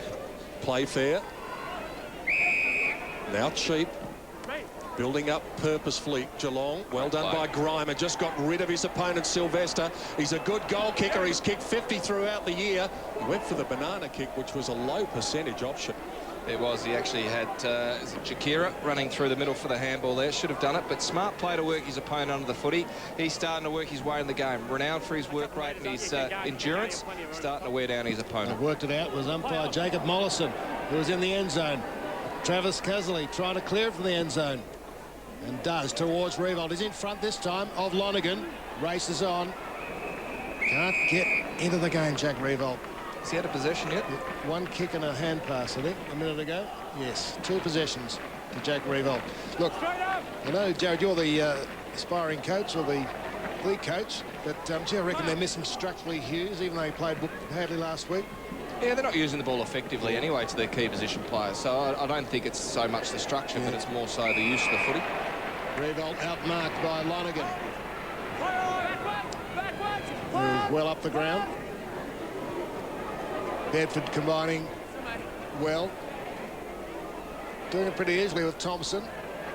And he takes off. He doesn't blaze away. Finds Varco. He takes off. On the half volley, Todd Grimer straightens up, heads goalwards, and misses. Sam Hunt, though, not Todd Grimer. There's Spencer having a rest. Gee, Jack Revolt was chasing across half-back there, and he couldn't raise a gallop. Warm conditions perhaps having a say in it, but he looked very fatigued. Oakley Nichols over the head of Hill. Thompson's there. Forgot about the footy for a moment, though, and bowled his opponent over, and that allowed Carnell to come in. Hasn't done too much wrong, Thompson, but that might cost. Varco did chase, but didn't lay the tackle, and Carnell could have kicked an inspirational goal. And Charlie Gardner's come off and gone straight down the race with what appears to be a hand injury down there, Darren. We'll check in with Darren Boyd very shortly, but it's pretty busy down there on the interchange bench at the moment. Kicks under to West. It's pretty warm. Sylvester stretches. Very good VFL player. Al Neville had to get around umpire Jennings. Straight down the middle, looking for Schulz. Just a little bit overcooked for him. Long and low. Out to Furman. Sam Hunt. Didn't quite find Johnson. But they're composed back here. And with the numbers, Hogan. Strong lead from Jay Cheap. Wide to half-back. Thompson again, he's just running with the ball in the string. Playfair's run to space. Flips it out to Cheap. Into the middle to Lonergan. Callan. That's bad from Cracker. And now it's broken clear. Jackson, can they punish the Cats? Daniel Jackson kicked the first goal of the match. And he's got Coburg's 4th to give them a bit of a cheer. 13 points the margin. Andy Cracker, well done. Yeah, that's what you expect from your small forwards. They've got the pace and they've got the ability to run down the opposition, and it's that defensive pressure that you need, and it's what's probably been lacking from the Coburg side. Geelong have been able to get the ball out of their defence easily. We've seen Thompson getting so much of the footy across half-back. They need to man him up. They need to stop the run that Geelong are getting, because their pressure is forcing Geelong into mistakes, but they haven't been able to capitalise on the forward line because they've been outnumbered. Majority of the times they've gone to the footy. Cats leaded by 13 points. Connors just tried a little look-away handball from the restart. Bedford's done some good things, especially in the second quarter. Little chip pass. Grimer caught behind. Cheap's very quick. By hand to Davenport, who's even quicker. Well, not for the first time today. Jason Davenport doesn't hit the target before Coburg and the Tigers fans see the ball brought back into play. Darren Boyd on the boundary line. Plenty happening down there. Yeah, Pete, absolutely there is, earning the money today, but Charlie Gardner, he's also earning his money. He's gone down to the rooms, as Jared said. Looked like an injury to his left thumb. We'll find out a little bit more at half-time, because the Geelong coaching staff took him straight down for treatment. Now the Tigers through Hill. Find Patrick Bowden. Revolt in front, wide is the preferred option to Schulz. No support, hand passed it away, then grabbed Furman around the neck, should have been penalised. And Revolt gets a lucky free, except it's Jackson. A couple of men loose, his corner play on now. Right there, stay at Back to Ronaldson. Stay there, no. It's okay, play on. Go. Captain Travis Ronaldson. Cracker will have to fly. And Thompson 50. He would have paid it too. takes the mark. He's had 15 possessions, Scott Thompson, in the first half. It's 14 points the margin at half-time in the 2007 Grand Final. The Cats, the favourites, lead the underdogs, the Coburg Tigers. Yeah, they'll be disappointed, Geelong. They've had 18 shots at goal to 9, so double the options going forward. But they haven't been able to capitalise because the possession up there has been ordinary, Pete. In that quarter, Mol, they kicked 1 goal 8. Yeah, well, we saw in their senior side against Collingwood in the third quarter, 2 goals 7 from that situation. They didn't make the opposition hurt. They've been a lot better with the use of the footy and a lot better with their structure. But Coburg have held in there. They've been intense. They've had their pressure going through that area. They just aren't able to find a forward option that could present and get the mark inside forward 50. Just get the feeling that the angst and the aggro might have blown itself out in that half, and then we'll come out and play footy in the second half. Yeah, I think it blew off a little bit of steam. I think both sides have been very, very nervous. We've seen a lot of the players really miss their targets, and a lot of the time it has to do with the wind. But when you're nervous, you're a little bit more tentative with the execution, the skills. A lot of it's off the back foot, and from there they've made mistakes. But probably, as we've seen in the second half, whoever makes the least mistakes from here wins. Well, it hasn't been the highest quality contest so far, but it has been a contest. That's the important thing, and there's been plenty happening all over the ground. 5 goals to 4. The margin is 14 points in favour of the Cats at half-time in the 2007 Grand Final. As both teams leave the field to talk tactics, we're going to look back at some of the great moments, some of the marks and the goals of season 2007 in the VFL. Valenti gathers it beautifully, can straighten up. He had a couple to beat. In fact, he had 3 to beat. Turns around and kicks one of the goals of the year. That was a beauty from Shane Valenti. He's had a magnificent 2007, and that's a bit of icing for him. The lead from Watts. Got hands to it. Might have been touched as well. Working him hard and close as play-fair. Good work. Well, the score might have been first, is it? The shot. Matthews, I think. Matthews come from the wing to half forward. Race through the pack. He's got courage. Not much body on him. He kicked a great goal. Yakabuchi, Blackwell in a very tight situation. How did he do that? Skipped around a couple and kicked a brilliant goal. That is an outstanding goal from Luke Blackwell. Under a lot of pressure, somehow, like a hot knife through butter, he got through. Kicks into the pocket. Revolt and Tuvey in battle. Revolt's got it, dribbles the ball along the ground and kicks a fantastic goal. And yet again, he says to the crowd, what about that one? Jack Revolt, a big moment. Coburg have the first 2 of the third quarter. Throw in. White's had 20 possessions. Karaka somehow got his foot to the ball. Oh, that's another miraculous goal. It beat 2. Andy Cracker, we've seen a great goal from Thomas yesterday, wasn't it, to the boundary, and Cracker has squeezed one through, and he's kicked 3 now. Short kick to Connors, gathered it brilliantly and almost just showed it to his opponent, ran away from him, and now Connors, hoping the ball comes back towards him, turns his man, straightens up on the left foot. He's taken the mark of the year, and now he's kicked one of the goals of the year. Daniel Connors, take a bow. That was magnificent. Was Garland into Wyman. Good leg evasive skills. Pops it high. Urch slips. Lamb slips. Thomas doesn't slip. Oh. Thomas goes. Does he? No. Yes, he does. Well, Lindsay Thomas has got 3. He was the one that kept his feet, and he got a very important goal for his side. Oh. Big fly. What a mark.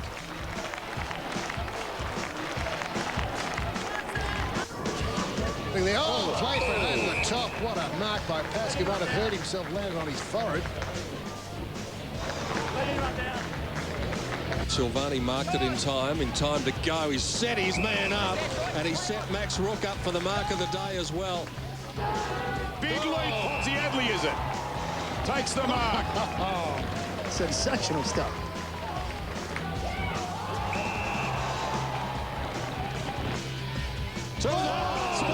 Connors has taken the mark of the year.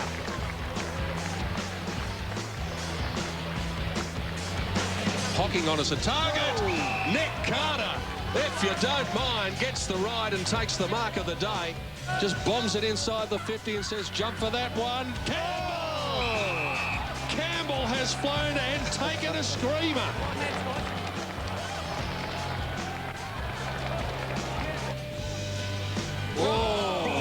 Brilliant mark to There's the Coburg. mark of the year right there.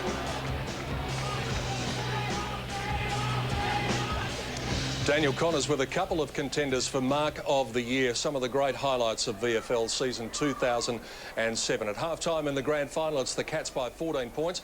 Let's head down to a man who's been watching some of those great highlights throughout the 2007 season. Darren Boyd, you've got a presentation to make.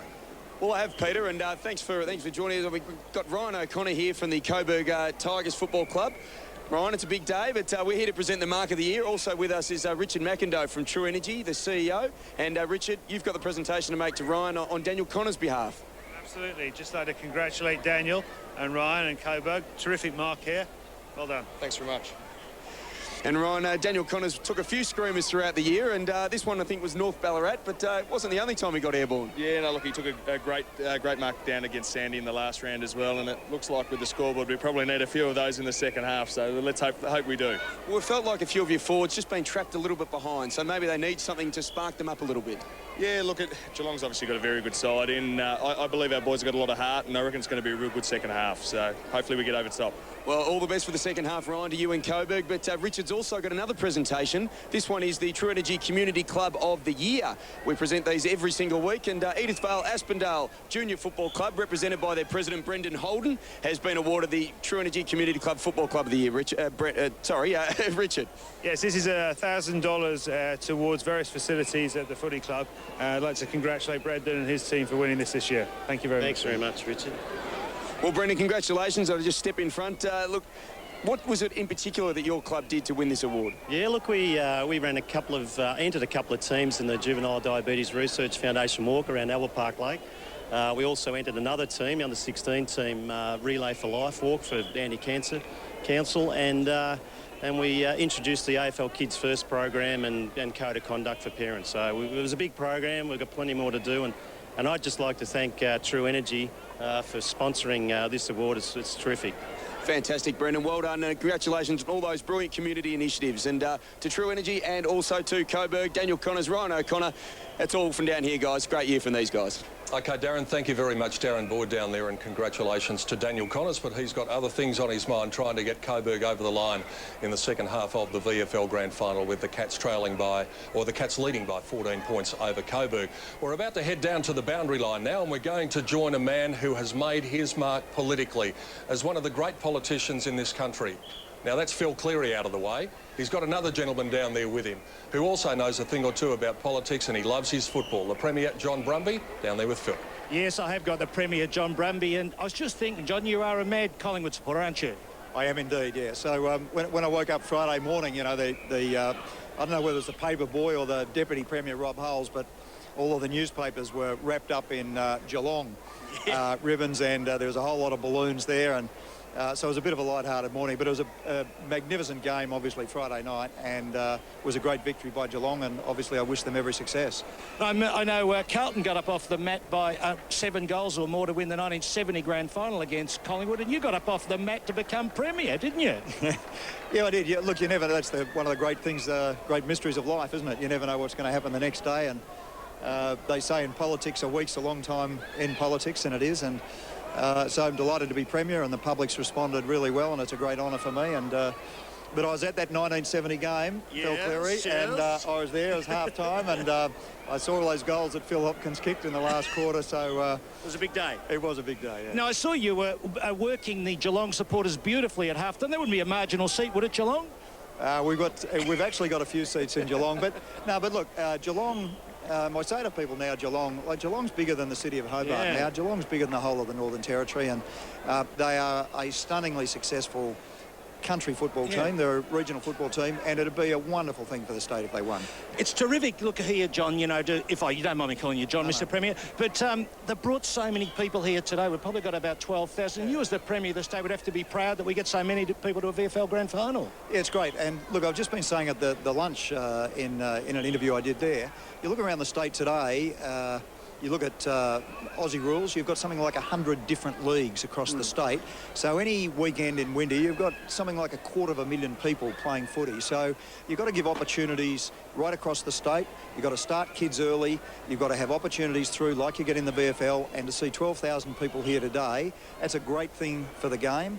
And well, you know, hopefully we'll see a great result and I've got to say, Phil, a Geelong victory. Yeah, well, you can say that. But I was thinking, John, also a lot of debate about obesity, children not exercising enough, and really sporting clubs, whether they're netball or football, are a great thing for people. So you're going to throw a bit of money, more money towards sporting clubs next year? Yeah, we've already done that to some extent, and I think there may well be some more in the future. But we've got a program. I think it's about an $8 million program now with sporting clubs, with netball and with footy, particularly focused in the country areas where they often use the same facilities, the same club rooms, changing facilities. So we're fixing them up. But you're dead right about obesity. You know, we've got now 1 in every 4 Victorians is type 2 diabetic or has pre-type 2 diabetic symptoms.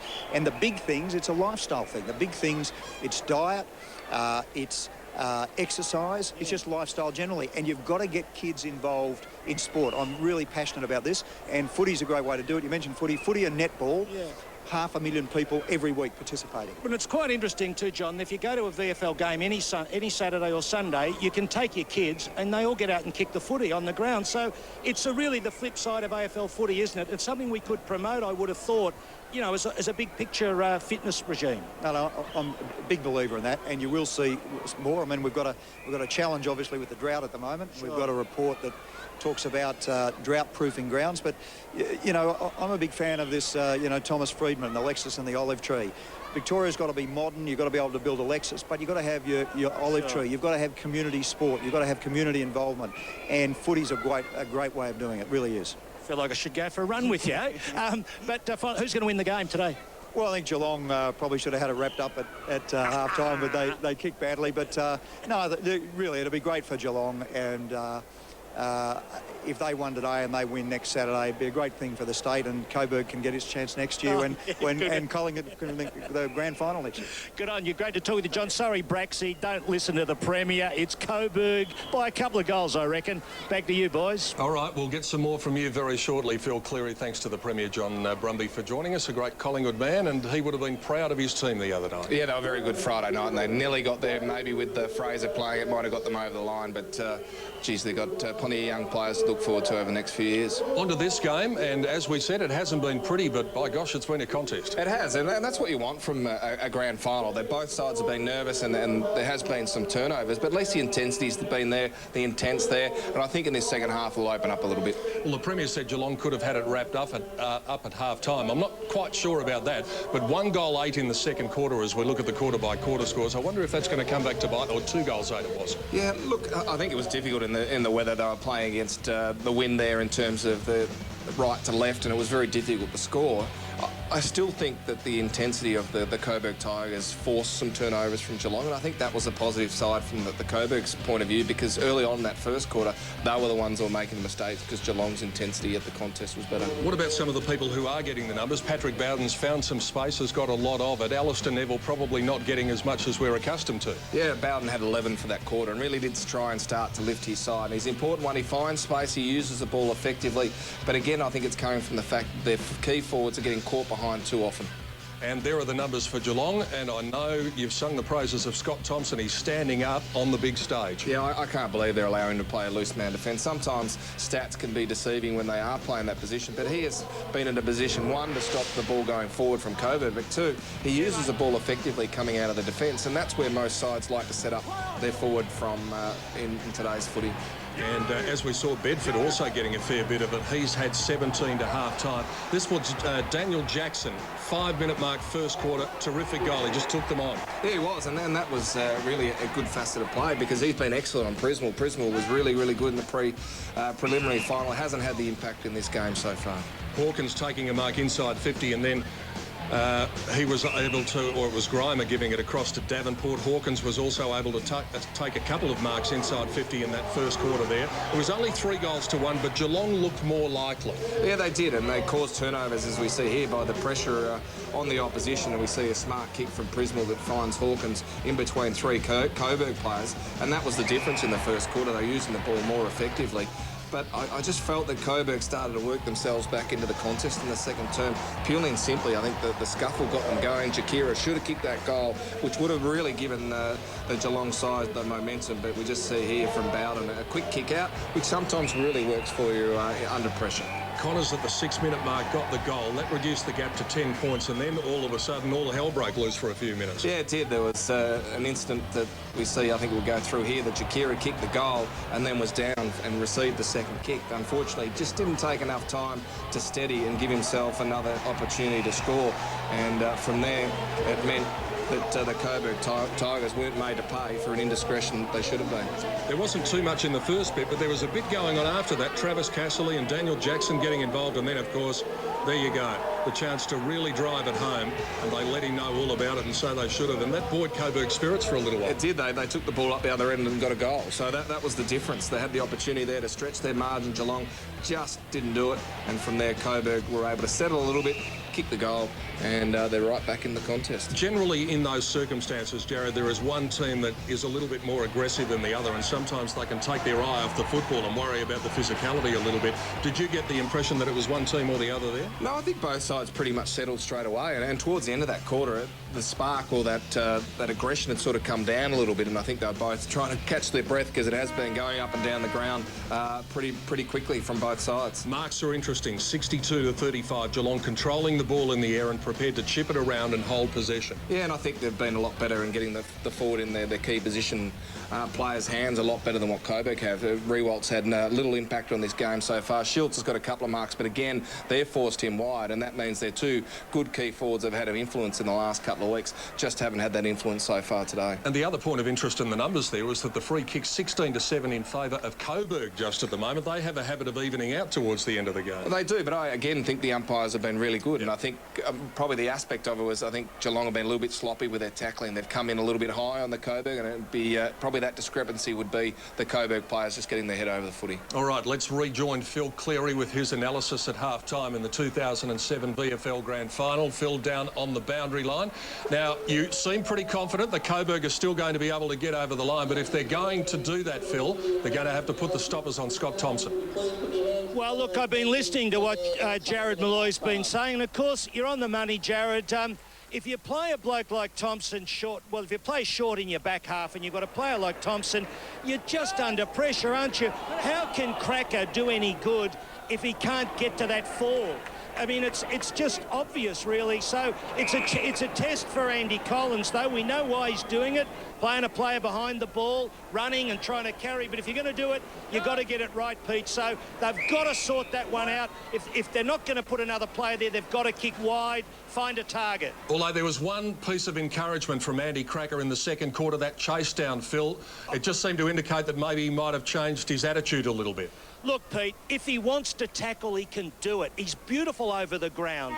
I made the point in inside footy during the week. It's the one weakness in his game. But look, if he chases and he does start to create something, you know, everything grows from Cracker. He is a match-winning player, but he's got to get in amongst it deep inside 50. And what about Jason Davenport? He's such an exciting player. A lot of people think he'll be on an AFL list next year. He's lit the place up a couple of times, but he's also let a couple of opportunities go begging. He has, but it's funny. He's missed a couple of goals, but he's a beautiful kick on. I'll be interested to hear what Jared thinks about this. But on the run at full pace, is there a player better at dropping the ball onto the boot? I know he's missed a couple, but he just goes at absolute top pace and kicks those goals. But so he's a player to watch. But I just felt, Pete, at ground level, in the last 5 minutes, the Coburg side started to get some enthusiasm and some things happening.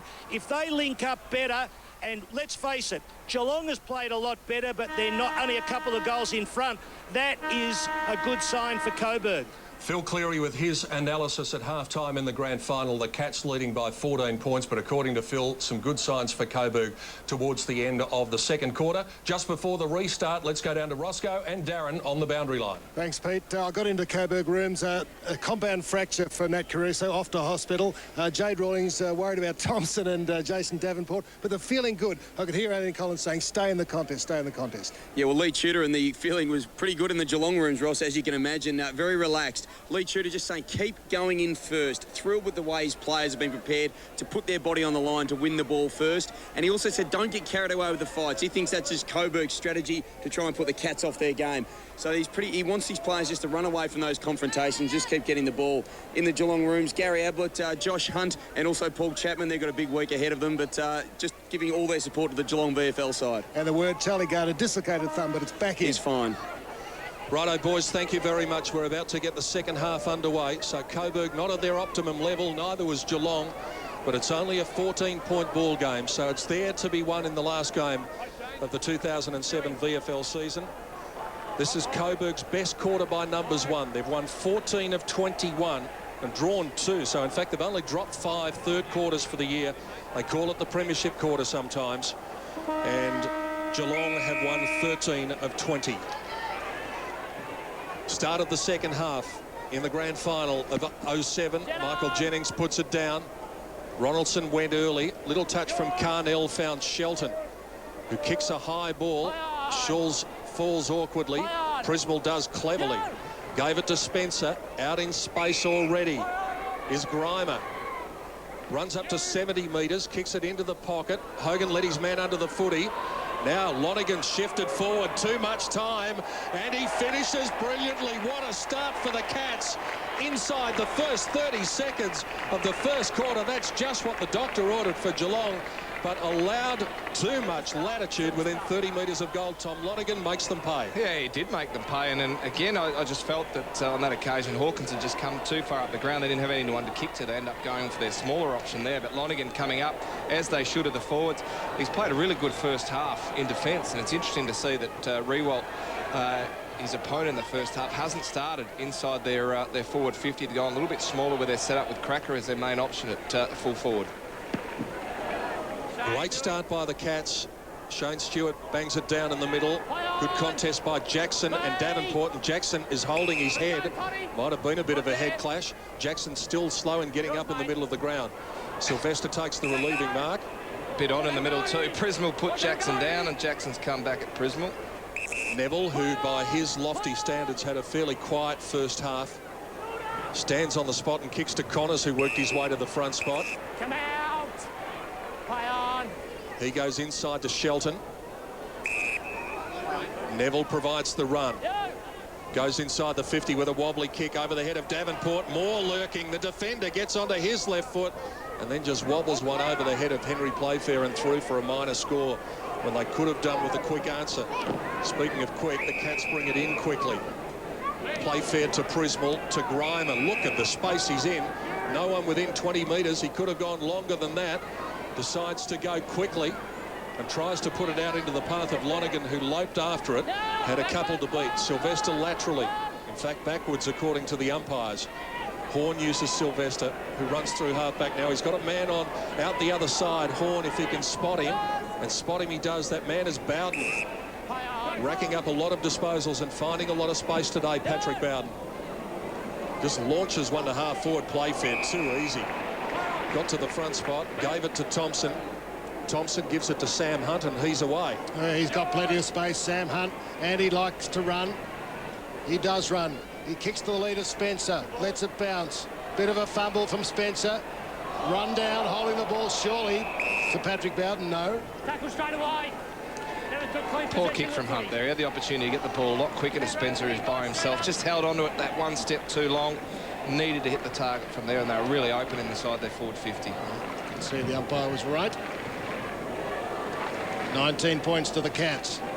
Out the back to the captain and the Liston Trophy winner, James Byrne. Now, the kick speared in by King towards Grimer, who goes to ground. Jared, quite often in the third quarter of a big game, one side comes out switched on, the other side takes 10 minutes or so to switch on. Yeah. Looks a bit that way at the moment. Does. Geelong have started the better, obviously, but Coburg don't want them to capitalise. King got the first tap, then grabbed it himself towards the square. The pack crashes to ground. Stephen King doing his own roving, looking possibly for a place in an AFL Grand Final team. So King and Ronaldson, a bit of space around them. To Hogan from the secondary tap. He's just wide. His strength is posing troubles for Travis Ronaldson. And Ronaldson, of course, having to do it all himself, so it's going to be a huge battle for him, but he won't leave anything out there, the big man. He'll give his all for the red and blue today. More short kick Went into Shelton, kept it for as long as he could before giving it to the man in Ronaldson. Bounces the ball to Neville, gives it back to his skipper. Goes for the long one, but again, play fair, uncontested. Shaw's flirting with giving away 50 right on halfway. Coburg just needing to snap something into action here in the first few minutes because Geelong have absolutely dominated the possession in the first 5 minutes of this quarter. Callan to Gardner.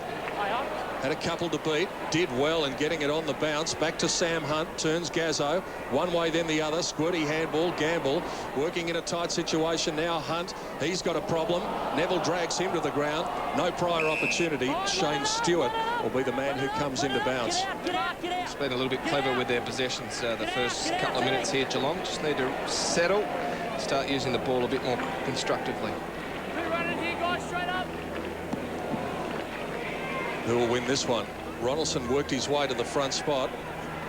Comes to Gamble. He was taken down in a strong tackle by Carnell. Said he got in his back.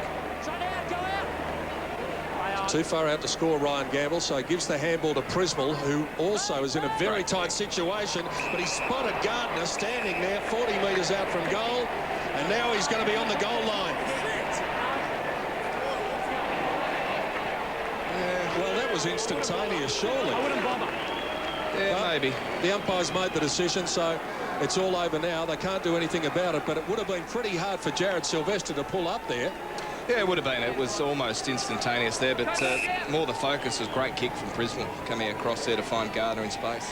And Gardner kicks the goal, so 2 goals to none at the start of the third quarter. Danger signs here for Coburg, and the gap all of a sudden is out to 26 points. Yeah, courageous effort from Gardner. He's had the big knock to the head and then also the dislocated thumb. So to be standing ground there under enormous pressure from the opposition coming down, it's fantastic play, held on to it. Yeah, it's probably a 50, the opposition. He probably had time to pull up there, Sylvester. 13 possessions to Charlie Gardner. And the goal. He took a blow to the head in the first quarter. Sam Hunt in the hands of the doctor for Geelong. On the boundary line, even contest, won by Gamble. Prismal spears it in. Hogan's hands were good, and Simpson. You heard him. So Simpson grabbed his arm. There's Sam Hunt. Prismal having an influence in this first 5 minutes. Already had 5 or 6 possessions for the quarter. And use of the footy X, that was a fantastic spearing kick. James, just stay at 5 here, mate. 14 disposals so far for Brent Prismal from our statistician Paul Field. Hogan for his first goal. Oh, he shanked it a bit, won't quite get the distance. Oh, Lonergan's there, holding it aloft. Marked just outside the square, so it'll be on angle. Putting his hand up for best on ground, as he kept Rewalt to 1 or 2 possessions to half time. He's now stepped up in the forward line. He's attempting to kick his second goal for the term. Wait for me. For a 32-point lead to Geelong. He's got 2, Tom Lonergan. Great for him, great for the Cats. After the injury cut him down last year. Good mark there too, Ross, at the top of the square. Weren't able to get the ball through for a point. Coburg, important player, Lonergan. It's an excellent story, isn't it? And probably sentiment might come in it towards the end of this game. But again, the centre clearances are really in Geelong's favour at the start of this third quarter. And Brent Prismal has been very important in them. King gets it down this time. Gamble almost got in over the top of it. Callan did. Burns there. No, James has got it. Trying to get it out. Secondary bounce coming up. Real danger period here. The Coburg players know that they've got to stop this slide in momentum. Geelong really getting on top. Ronaldson's tap sharked by Gardner, who's doing well. Gamble into space. He takes it without breaking stride, and from 40 metres, Ryan Gamble doesn't get himself a 20th birthday present, but it's all one-way traffic at the moment. Sylvester brings it in. Oh. Danger for them. Gamble there. Stolen. Jakura. Roma. And they've got 4 in the quarter. It's 39 points. The lead. Yep. 9 minutes. Here it is again. And again, Ross, it's just the poor option from Coburg. They've gone short from this end all day, and they've caused so many turnovers because of it. Barco's been important. His pace and his defensive pressure's been good. But again, just a poor decision from Coburg and poor execution as Prismal comes off for rest, but he's been instrumental in this Geelong surge at the start of the third quarter. 4 goals to none now. And it's getting to crisis time for the Coburg Tigers. Shelton gets his nose over the footy, comes out to Logan Hill. They must get the next goal. Hill got a little push in the back. Advantage, no. Push in the back, hands in it as you kick. Would have thought that Jackson might have been better off going on from where he was. Just come back over this line when you grab it. And that gives Geelong time to push numbers up there. It's a strange one, that one, as Jackson comes off for rest as well, because he's Prismal's direct opponent, so as Prismal's come off, he's come off for rest also. And Casserly comes onto the ground to replace him. Now Logan Hill's got a massive humanity in front of him. Only one pair standing behind him. Consequently, for the 3rd time in this quarter, H comes in, Henry Playfair, and takes what amounts to an uncontested mark. He's got the same problem, but of course, he's also got the advantage of knowing that his team is really up and alive at the moment. Came from Byrne to Hogan to Callan. Varco on the bounce, clean bowls him through the legs of Hill. Hogan knocks it on to Cheap from 52 metres, doesn't blaze away again. Wonderful vision from Jay Cheap. Had the man on. That man is Grimer. He's got the chance of kicking 2 in 2 minutes. Yeah, I thought they'd cause a turnover there, Geelong, with another one of those dinky layerising kicks from Callan coming back through the middle of the ground, but the ball bounced through to their advantage, and Cheap was able to spot up Grimer, who's really starting to work his opponent over, Sylvester. His work rate is enormous. He's renowned for his endurance, as we said. He's now starting to get into some dangerous positions. They need to stop him in this term. 50 goals for the season going in. He's already kicked 1 here. Tries to keep it low. Got close to the man on the mark. And that's about Coburg's best hope at the moment, because it's not going down the other end. They don't look like scoring. They've got to rely on the Cats missing the way things are. And they've missed, what, 16 times, so they're allowing Coburg to still be in the contest. Short kick into Casserly, but no opportunity to run for him. Neville all over the back, but Cheap went under it. Wasn't able to capitalise. Revolt. Back comes Spencer. Revolt languishing at the back. Doing all the hard work. Patrick Bowden chased by Playfair. Tackled, pushed out of the Playfair. Revolt picks up. Under pressure, couldn't do much. Applause from Stephen King on the boundary, cheering his teammates on. Bit of talent. There was Oakley Nichols and Connors a minute ago on the bench for Coburg, down to 3 with Caruso with a compound fracture. White couldn't go anywhere. Good work.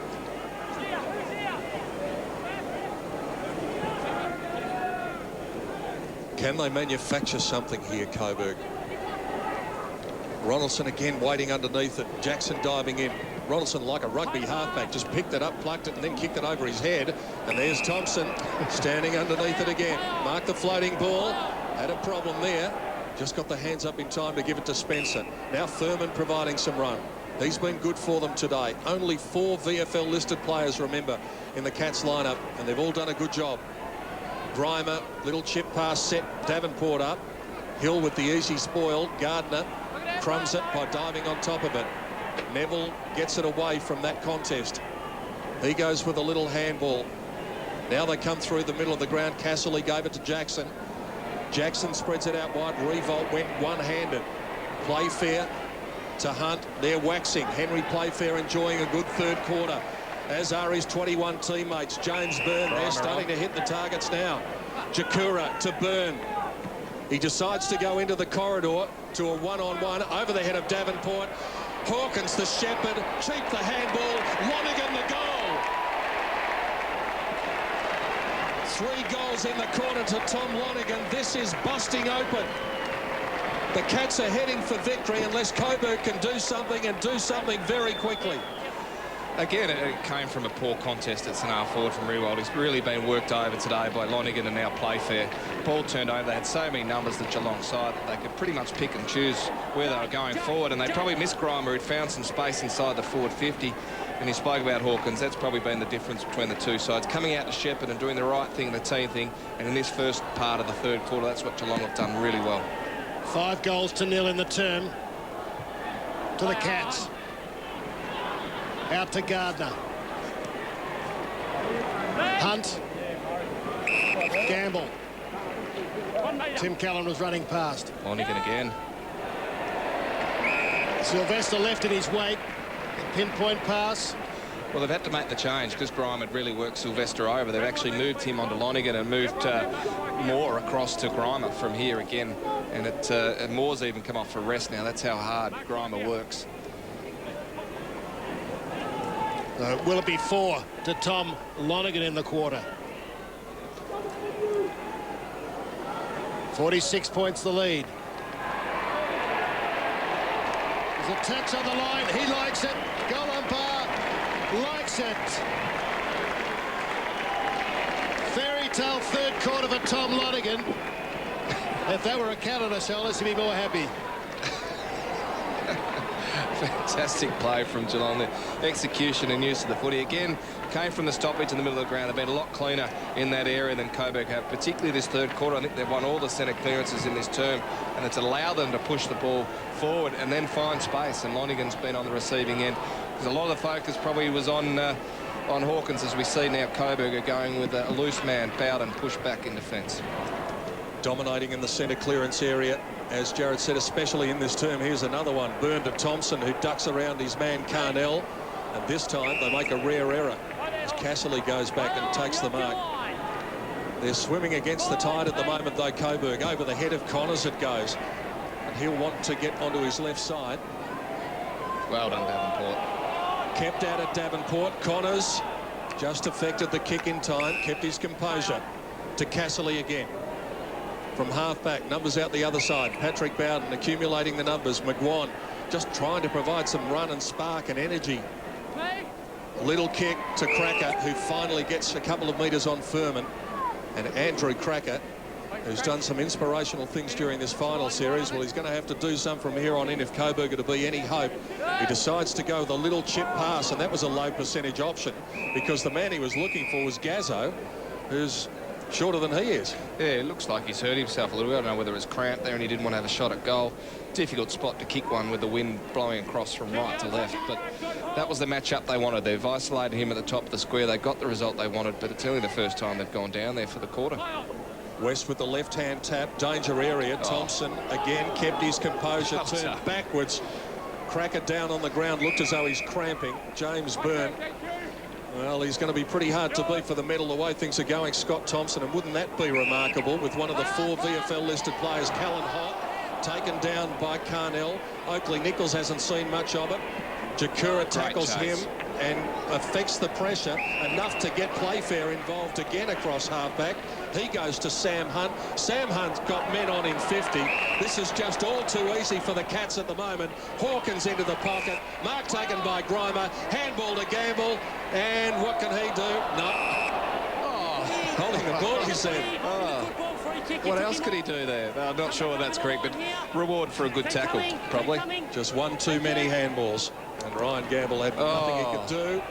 There's that kick in again, Roscoe. Yeah, the Gamble failed. Here's Logan Hill. Sheldon will have to fly. Couldn't get into it. Bedford. David Johnson. That's opening up for the Cats. Oh, chipping in. White. Away from West. Good work, Neville. Logan Hill again. Outside Horn. Stretching. Chased no one to kick it to. By Byrne. There's only one. He found him, little Fort Caruso.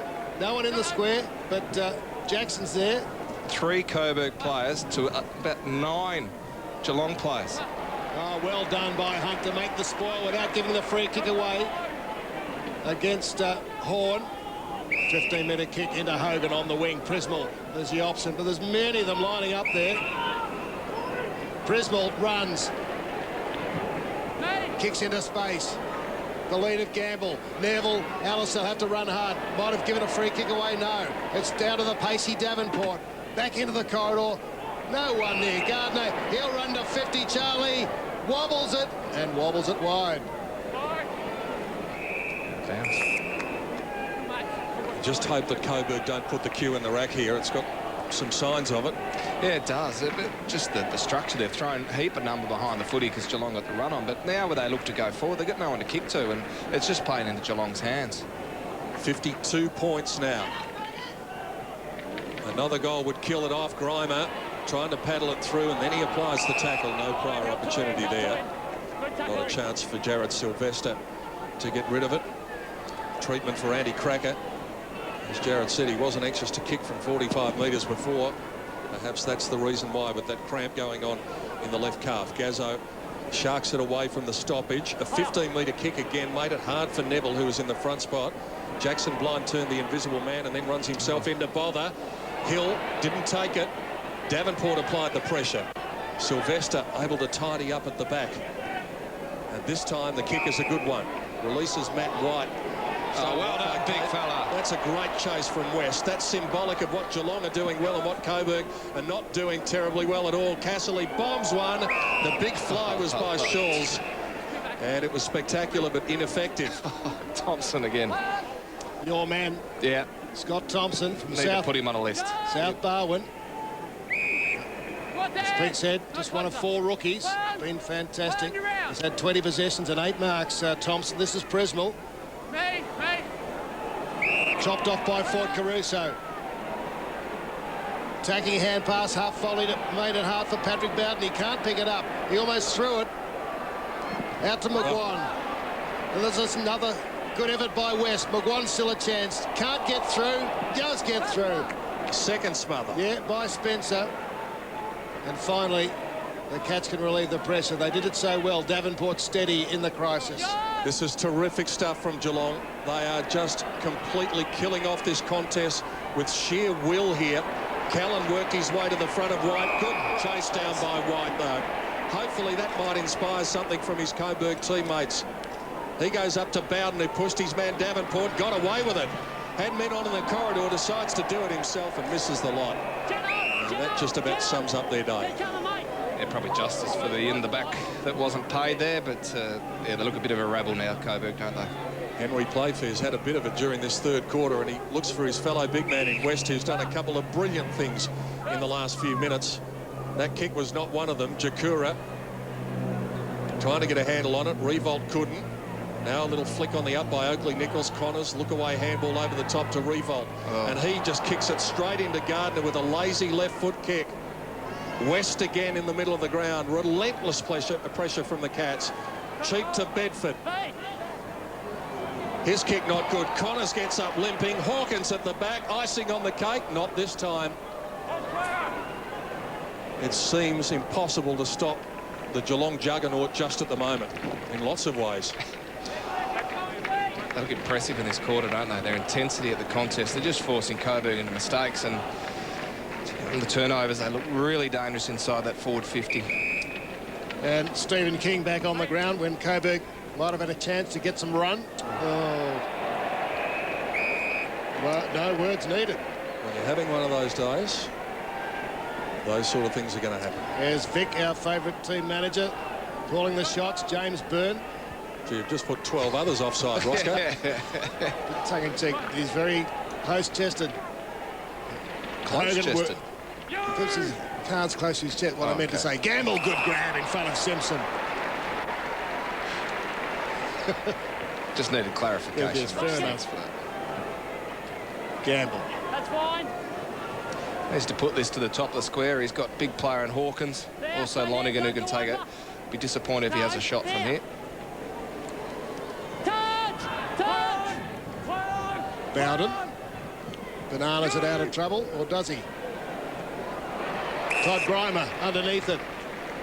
Boy, there was an air of inevitability about that kick from Patrick Bowden then. Now King's on here. Great kick. And so is Lonigan for number 5 he's going to line up for. And 5 in the quarter, Ross. Yeah, he's in line for best on ground, isn't he? He destroyed Rewalt in the first half. He's now kicked 4 in the third quarter. He's going to be hard to beat. 8 marks inside 50 for the Geelong side in this quarter. Amazing. 15. Breeze a bit from left to right for Tom Lonigan. There'll be a roar if it goes through.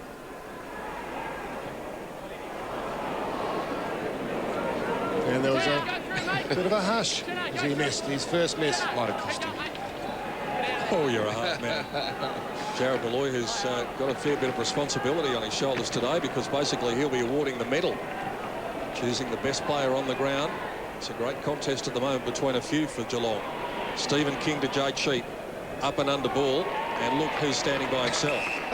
How's that happen? How does a guy lead out and get the footy and get the ball inside 50, and then when the turnover, still be by himself?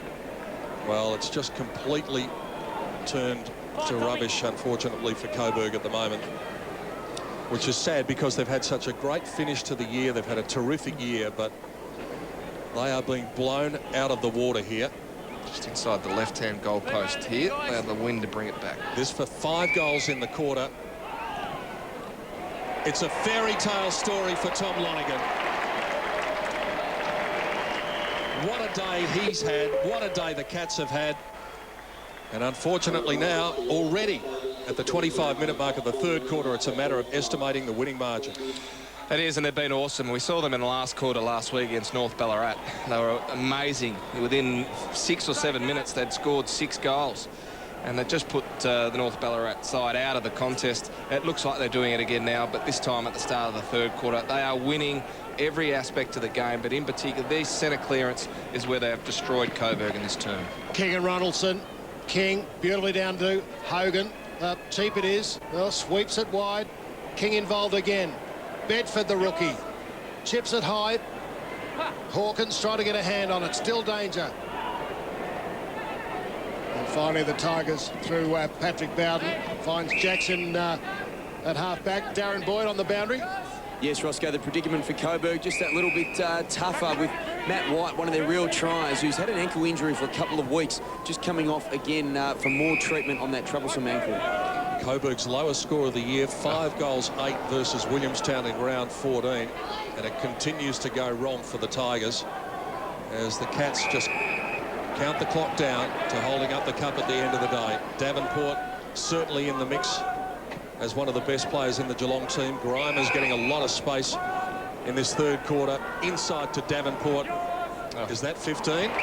According to the umpire, it was pretty short 15, I would have thought, but that's the way things are at the moment. Tom Hawkins can join the party. Yeah, and he's been pretty good, Hawkins. He's led up with the footy, and he's actually provided, as he's kicked the ball off there with a bad option, looking for Lonergan for his 6th. A bit Lonergan conscious. Simpson, the clearance. Oakley Nichols gathers on halfway. And his kick not great. Too easy for Varco with the intercept. Through they come to Hawkins again, who got it from Gamble. Well, he can choose between a few. Varco, can he arch the back and use his speed? Goes short instead. Wasn't 15. Hogan, Varco, Hogan again. That time they tackle him and wrap him up. The way things are in this game at present, you just expect Geelong to be able to work that path through and kick the goal. Something they have done 7 times. Tom Lonergan kicking 5 of them. Varco to Gamble. To Grimer. King. Start of what might be a very big week for Stephen King. Gamble on the spot. Bedford all alone. Was standing there for a long time. It had to be a high kick, but he still had time to wait underneath it and take the mark. Yeah, look, Geelong will look like they've got this well and truly sewn up, so the interest will come as the three-quarter siren sounds. How much time of the last quarter will King play? Will David Johnson play? And maybe Hawkins, depending on how they want to set themselves up for next week. Liam Bedford played in a grand final in the WAFL Colts.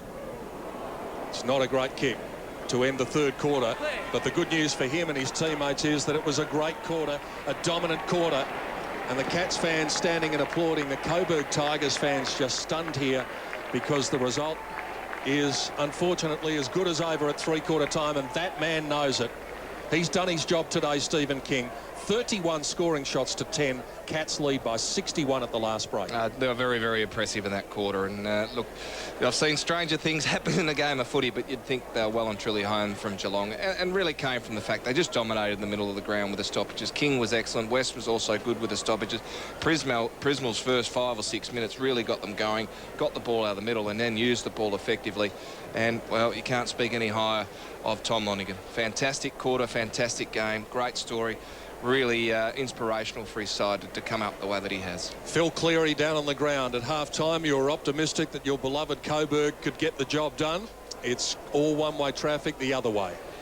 Well, I suppose we do look for a fairy tale or a bit of romance, Peter, but let's be candid about it. There are 18 AFL players running around with the Cats. There are 11 with the Coburg side. AFL players are better players, aren't they, than VFL players? Aren't we seeing that in the game today? They're just too good.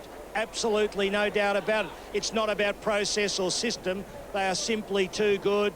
They're running, they're driving, and you look at blokes like Tom Lonergan, he's doing it on the bit, really. It's so easy for him. It's been a good battle with Ronaldson, but just generally speaking, not good enough, Coburg. Can't get the run in the midfield, and it's just, well, it'll be a procession in the last quarter, one would think, unless Coburg maybe can ping a couple through. Phil, can you just briefly put your coach's hat on for a moment? What would you do with Stephen King, given the week that he might have in front of him? Well, look, Bomber Thompson, if Bomber Thompson is serious about him playing in a grand final, he wouldn't play in the last quarter, would he?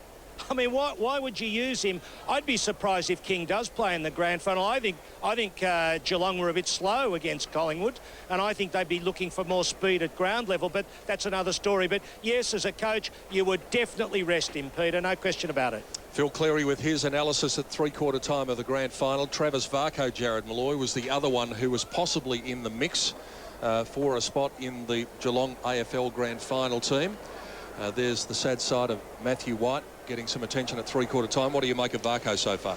Look, I think he's been okay. His defensive pressure has been pretty good, and that's the area that they've really been pleased with the way he's played his footy so far this year when he has had the opportunity, and it's such a vital element of the game that they'll certainly be looking at him. Not quite sure whether he's put himself in front of Burns with that performance. I'll be more looking towards David Johnson and also for King to see where they're at, because I think David Johnson can hold down a key small position against Port Adelaide, because they do have a lot of small, medium-sized forwards to Port Adelaide. He might be one to come in, and then with Lade and also Brogan in the ruck, King might become an important element through there. Quarter by quarters tell the tale, don't they? 7 goals, 6-1 behind in the premiership quarter. That's the way it turned out for the Cats, and unfortunately the signs were there from the very opening couple of minutes of that quarter. Yeah, you summed it up very quickly that Geelong seemed to have the ascendancy in the start of that third term, and they used the ball effectively, and what a move with Lonergan, because he started on Rewalt and did such a good job. They weren't to know that Rewalt was going to start on the bench in the first half, in the start of the second half. He did, but they'd already made the move for Lonergan to push forward. 5 goals for the term, fantastic effort. The Coburg numbers inconsequential as it turns out, but look at those numbers for Sam Lonergan. 14 disposals, 9 marks, 5 goals, 1. He might have 2 medals in about three-quarters of an hour, who knows? Well, he might. The top 2 there have been fantastic. Thompson was excellent in the first half. Didn't have a lot to do in that quarter because the ball rarely went down in the defensive half for Geelong, but Lonergan's been fantastic, and we can see they've dominated in the air with the 45 more marks. That's probably been the telling aspect of this game. 282 disposals to 206. Look at the centre clearances too, Jared Malloy. You spoke about that in the third quarter. It was completely one-way traffic. I don't think Coburg won it out of the centre. No, they didn't. It was quite even at half-time, but in that quarter they blew them apart. And that's the area of the game that really would feel that they had the ascendancy with King with his tap ruck work, but Prismal, for mine, really stepped up at the start of that third quarter. Tough for Andy Collins in his last game as the coach of the Coburg Tigers to impart some sort of message. And so he's going to have to just call on them to come up with an effort. Lee Tudor has just spoken to his players, the huddle breaking up there at three-quarter time. Wonder what sort of message he would impart. Well, we might be able to find out, because the Geelong coach, just having a last-minute word with Brent Prismal, is now with Phil Cleary. All right, it's not over till the fat lady sings, but that was a magnificent quarter. And you as a coach, to move Lonergan forward, you've got to get a bit excited when you pull a move like that and it comes off and he kicks 5 goals. Tom's been outstanding. He's been really versatile for us all year. We've thrown Henry Playfair forward. We've thrown Spencer forward before. So Just that versatility does help with your structures. Did they play into your hands by having such a lean forward half, Lee? Yeah, a little bit, but, you know, we just keep playing the way we're playing, I think, and just keep going. And what about Kingy? What are you going to do with him? Yeah, Kingy will, well, keep going the way he did that quarter. It'd be fantastic if he could have another quarter like that. So you're not going to rest him? No, we're here to win today, mate. Got the game in the bag? No, not at all, not at all. There's still plenty to go. All right, good on you, Lee, and all the best to you. Thanks, Phil. Yes, a coach till the end, Lee Tudor, refusing to concede that this game is over. The scoreboard would indicate it, and that man knows it. Andy Collins heading to West Adelaide next year. All right, Darren Boyd's been watching the action down on the ground in the third quarter. Darren, I'd be interested to get your take on what the atmosphere was like, because it was such a one-sided game in that third quarter. Well, that's right, Pete, and it became a little bit sombre. I think there was a couple of times where you mentioned in the calls a little bit of a lull, a little bit of a hush, almost an anti-climax when Geelong were going forward and they'd just miss a goal or something, because I think the crowd are just waiting for this game to end. The Geelong fans are obviously pretty jubilant, but, you know, they know that there's a premiership here to be won, and they're going to just pretty much follow on. Script would have had it at the start of the game. Andy Collins, furious, absolutely furious. He made his players turn around and look at the scoreboard, furious with their accountability, furious that on the biggest day of the year, they've just dropped their bundle, their pride, their body language not good enough. Some big changes. Jay Schultz gone to the back line, as well as Jack Rewalt, trying to make them accountable. The last quarter of 2007 in the VFL gets underway, and there he is again. King down to Prismal, down to Cheap, who gave it to Callan, who gave it to Byrne. And again, they go inside 50, and good courage from Oakley Nichols, reaching back and almost taking the ball behind his head to take the relieving mark. Again, they don't hit a target, though. And Byrne's going to make them pay by busting through the pack and then spotting a target. And guess who it's going to be? It has been simply a remarkable story unfolding today for Tom Lonergan. It was a remarkable story that he just got himself back out there in football after losing something like 17 kilos when his life hung in the balance with that dreadful injury that he received, and many believed that he would not come back to football. But he's out there wearing a guard, and he's going to be wearing a smile and maybe a couple of medals in about half an hour, because he's lining up for goal number 6 to start the last quarter in dream style for the Cats. Tom Lonergan does just that. 6 goals. The Cats are on their way. It might be the biggest week in the history of the town down by Corio Bay, and this is a good platform from which to start it. Certainly is, and again, it was a turnover from the Coburg side coming from defence. They've turned the ball over and been ineffectual with the use of the footy coming from their defensive half. And Lonergan, he's shoring up as the medal winner, isn't he? Yeah, the question doesn't need an answer at this stage. 67 points. Logan Hill runs into a wall. Let's see what character Coburg can muster in this last quarter. Carnell battles hard. Moore's in attack. McGuan's in attack. McGuan, Cracker's there in support. Foot the ball. Goal number 5. Only for the Coburg Tigers. The boot of Andy Cracker.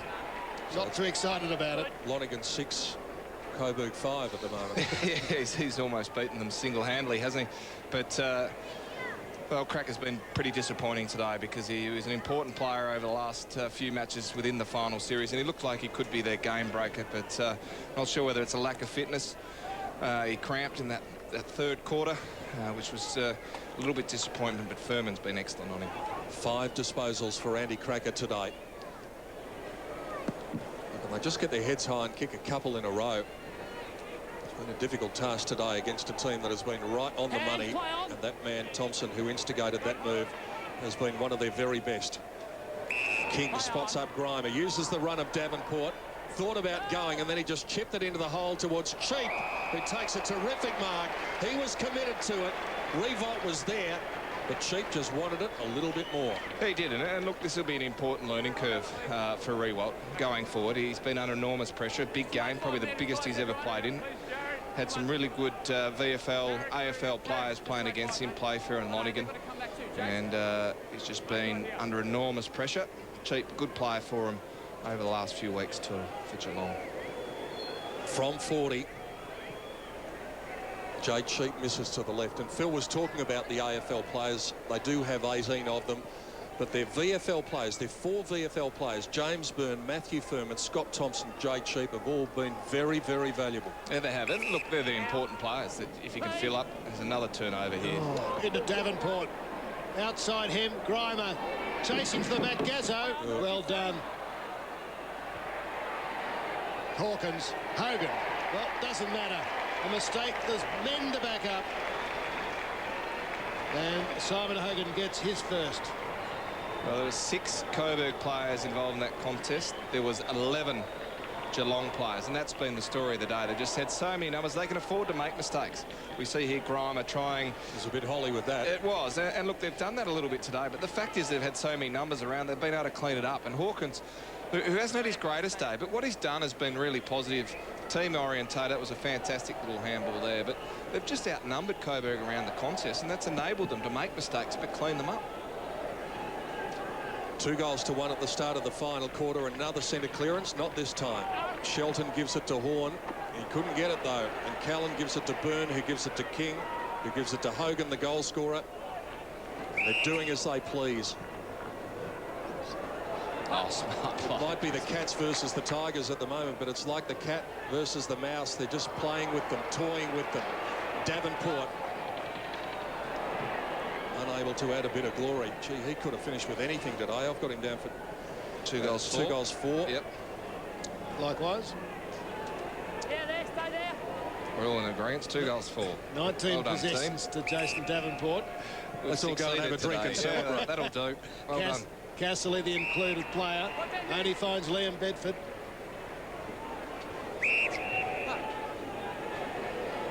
See in the middle, Johnson. Hawkins. Here's Hawkins at the back. Got hands to it. Varco roving. Jackson, no tackle yet. Ronaldson hacks it out of defence. Luckily to Bowden. Kelvin Moore.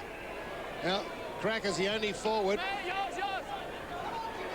And he got clear in front of Furman. He's had his nailed his colours to the mast. 6 minutes in. Cracker trying to get Coburg's 6th goal. Breeze from left to right. Andy Cracker won't quite convert there. And Roscoe, a good roll-up today. They've been disappointed with the contest after half-time, but 13,842 people at the VFL Grand Final, which is a marked improvement on recent years. Best for some years. Terrific to see everyone rolling along. Many of them Geelong supporters who will have to make the trip down the highway a few times this week, and it's going to be all worthwhile, certainly at the start anyway. Hogan just bats it down in front of him, and then Simpson, luckily for him, or unluckily, was out of bounds. The boundary umpire was there to say that the kick was ineffective, right on the halfway point. Of course, there's going to be a fair bit more VFL football played here next year, with the Northern Bullants playing probably around 5 matches at this venue, and quite possibly Collingwood, the standalone team in the VFL. Out the back door it comes, and they can raffle it here. Prisma won it from Cheap, who gives it to Davenport, who goes to Grimer by himself in the hole, and he plays on, and he just needed to steady there. Varco will kick the goal anyway, but Grimer's been let off the hook a couple of times just by trying to be a little too cute. They get the goal in the end. Yeah, he has been a little bit. You can understand why he looked to play on there, but the execution of skills been poor. But once again, they've won around a stoppage, Geelong, and that's the area of the game that Coburg would have been very, very disappointed. And we heard Andy Collins say that at quarter time, that they needed to really squeeze Geelong up for the stoppages. They haven't been able to do it, and they've been able to get the ball going forward very, very effectively. And again, a mistake, plenty of numbers at the footy. Crummer in the right position. He finished off. He's giving himself every chance in this last quarter to finish off, and something might open up for him. 36 scoring shots to 12. Such is the dominance of the Cats. Ronaldson's tried hard. Hooked out of the middle by Horn. Fort Caruso leaves it behind. In the wake of Liam Bedford. Varco on a lead. Right up, almost on the wing. Wheels around. Hawkins calling for it long. It's a high ball. Hawkins sitting well. Hands on it. Keeps his footing, and Sylvester runs it through, and that'll be a free kick, I suspect. Oh, Gazzo, there's the long and the short of it.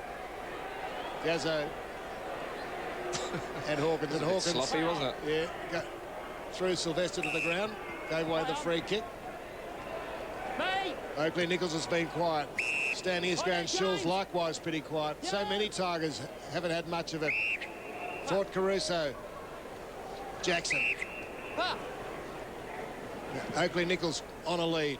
Well, let it bounce. Cracker, I should say. Now he's got some space. Runs to 52. Bowden. Too much, too little, too late. 9 minutes tick over to the final quarter. Incidentally, Roscoe, on the subject of what might be happening with the VFL next year, we're going to catch up with AFL Victoria Chief Executive Peter Schwab after the game today. Lonergan off too. So, Patrick Bowden for Coburg's 6th goal. Not to be. Jack, you're right. 2 behinds to him. Next one, mate. Where's Patrick Bowden's career at? It's a good question. I was going to ask you the same question about Jared Oakley Nichols, because you see a lot of AFL footy. Yeah, he's really struggled today and struggled much of the year. So probably with Patrick, he's a little bit older. He might not get another opportunity next year. Oakley Nichols may get one more, but they'll have to make the most of it next season. As Stephen King, I reckon that might be it for him for the day. Yes, and big West comes on. Trent West, the 19-year-old, as Fort Caruso spears it into the pocket, and Cracker has the opportunity of kicking a second goal for this final quarter. So just some of the numbers at the moment: 314 disposals to 226 in favour of the Cats, as Cracker goes to the top of the square. Playfair got a high one. Revolt tries to hack it off the ground, and Bowden tried to hack it off the ground. The problem was Henry Playfair was laying on top of it. He's been good. He has. Playfair's been excellent, and they'll be pleased with that, because he's another player that was playing some really good footy and then copped that heavy knock in the jaw. And I think he's probably taken him a bit of time to recover from that, but now starting to play some really good footy. Hunt takes off, been a great inclusion this week. Up to Hawkins, well up the ground. Schulz now playing in defence, a bit like in the playground, Jared, where you put the back line of the forward line. Well, you know you're going badly when your 2 key forwards and Schultz and Rewald have both spent time as defenders. You know that structurally you've fallen down. They've gone up in attack now over the head of West. Hawkins couldn't find his teammate. West battled on well. This gather from Thompson's been very impressive. Just off the interchange he was too. Bird to Jakira. Oakley Nichols a tackle. Jakira, Presmill, clever. Bit of a hold. Umpire letting things go, which is probably good. He's consistent. Jackson getting in there. Jakira likewise, and Jackson comes up with a footy. Go. Caruso finding some space now. Not early in the game. Here's Hawkins chasing Caruso. Worried him out of it. Back to Neville. No options. Oh, that's making it hard for Horn. He did well to give it to Neville. Oh. Kicks a shocker by Al Neville. Out to Logan Hill. Caruso's run on, and he thought about it. And loose is Gazzo. Thompson just steals it. Well, how easy was that? That was aerial ping pong, Jared. Well, I'd like to see a stat, and it'd be interesting to go back over this game and see how many times they've gone short, the Coburg Tigers, and actually turned the ball over, as a poor kick here from Cheap also. So many times they've gone short, and the ball's actually missed their target by 5 or so metres. Schulz went long. Bedford was just eased in front of the footy by Carnell, and then good chase by Varco. Terrific stuff. Deep in a game that is well and truly won. I suppose it's easier for him to chase than the Coburg players at the moment. Fort Caruso ducked his head. That means Byrne had to go very low. Revolt, forgettable day for the young man. He was dispossessed. Varco, about a 3rd and 4th effort there. He's had enough. Ball's out. Neville plucks it away from them. And then just turns around, kicks long. West got his hand in the way. There's that man again, Thompson. He's coming late charge for Lonergan. West and Playfair combining. Davenport in space. He's been remarkable as well. Goes on that sprinting run that he does so well over the head of Hawkins. He can't keep it in play. Just his finishing today, Jason Davenport. Sometimes I think he's just going too quickly to steady. Yeah, that'll teach him being quick. No, he's been good, but you're right. Just execution's been it's a bit blustery out there, so the conditions probably haven't suited him. But he breaks the game up with his pace. And sometimes execution's there, sometimes it's not, but he can work on that. Middle distant runner is Jason Davenport. Oh. Hit high on Gamble. Yeah, from Hawkins. Knocks it out, Ronaldson. Hill, Jackson. Missed Hill. Jay Cheap. Well, illegal disposal. Jakira. Throwed on his boot. Didn't quite reach Gamble. Oakley Nichols there. Disappointing day for him. Not much movement from the Tigers.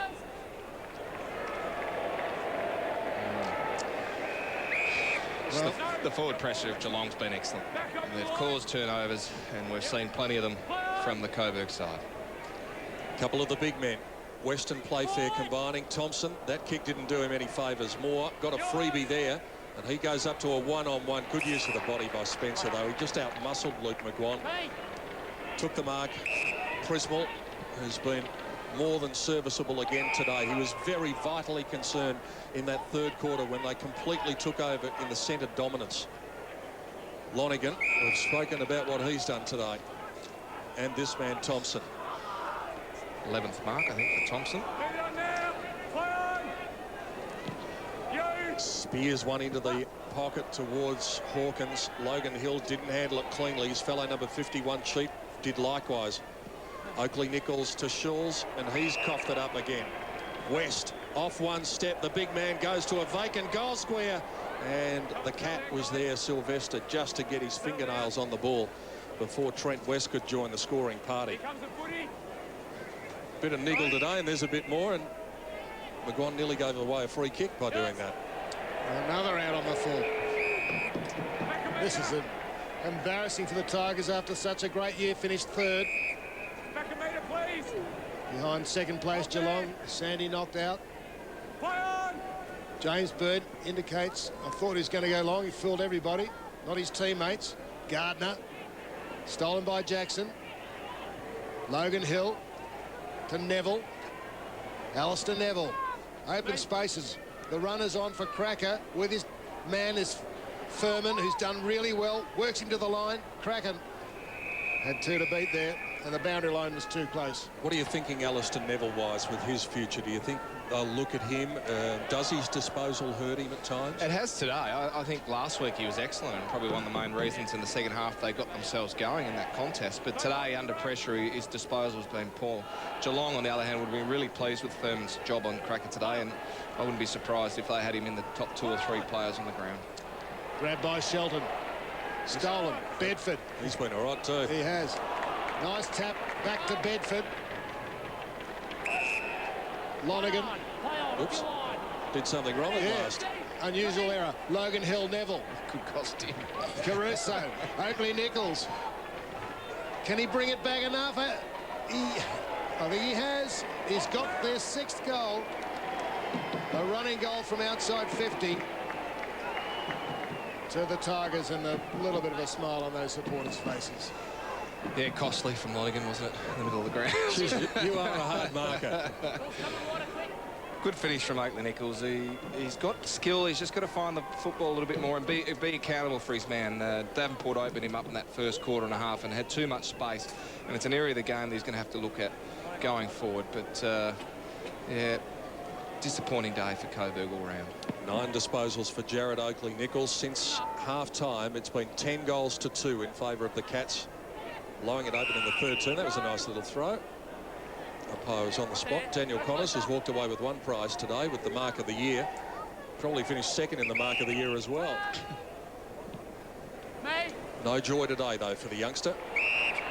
Byrne has tried his heart out, as he always does. The Liston Trophy winner. Jakura, Hogan, Cheap.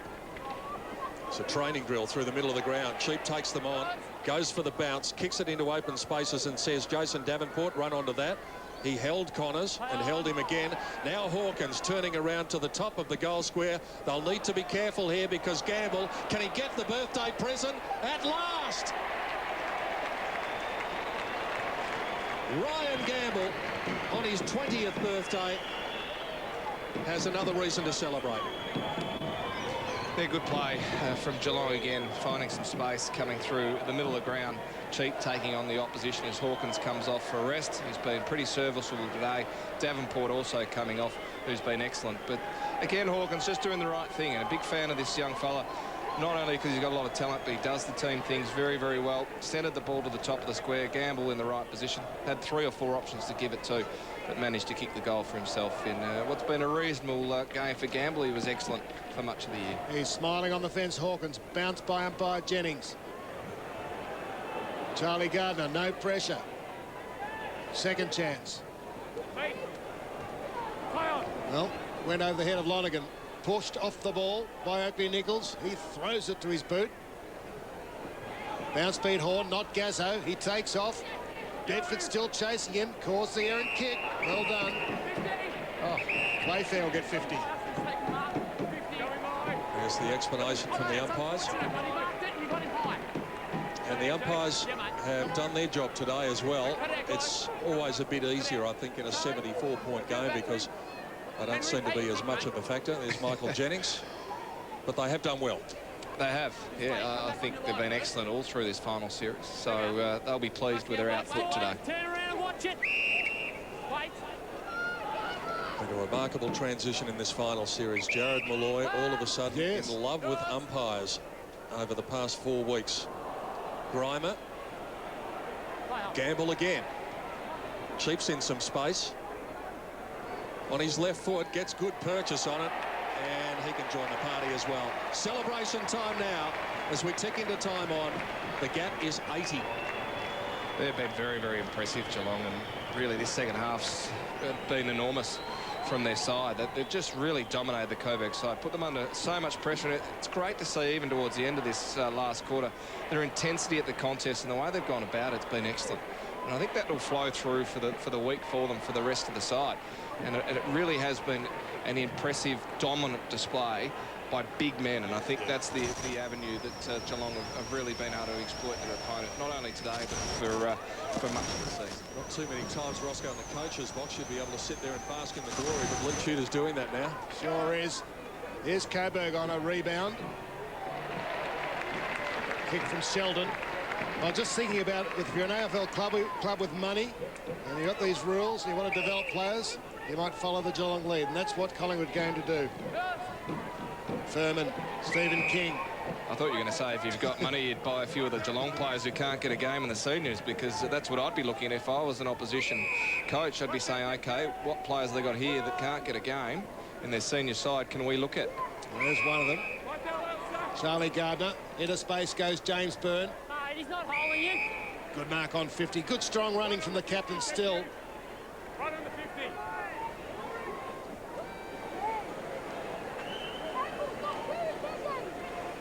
Oh, hush round this Princess Park in front of 14,000, or just short of. It's hard to believe what they have seen. The demolition of the Tigers.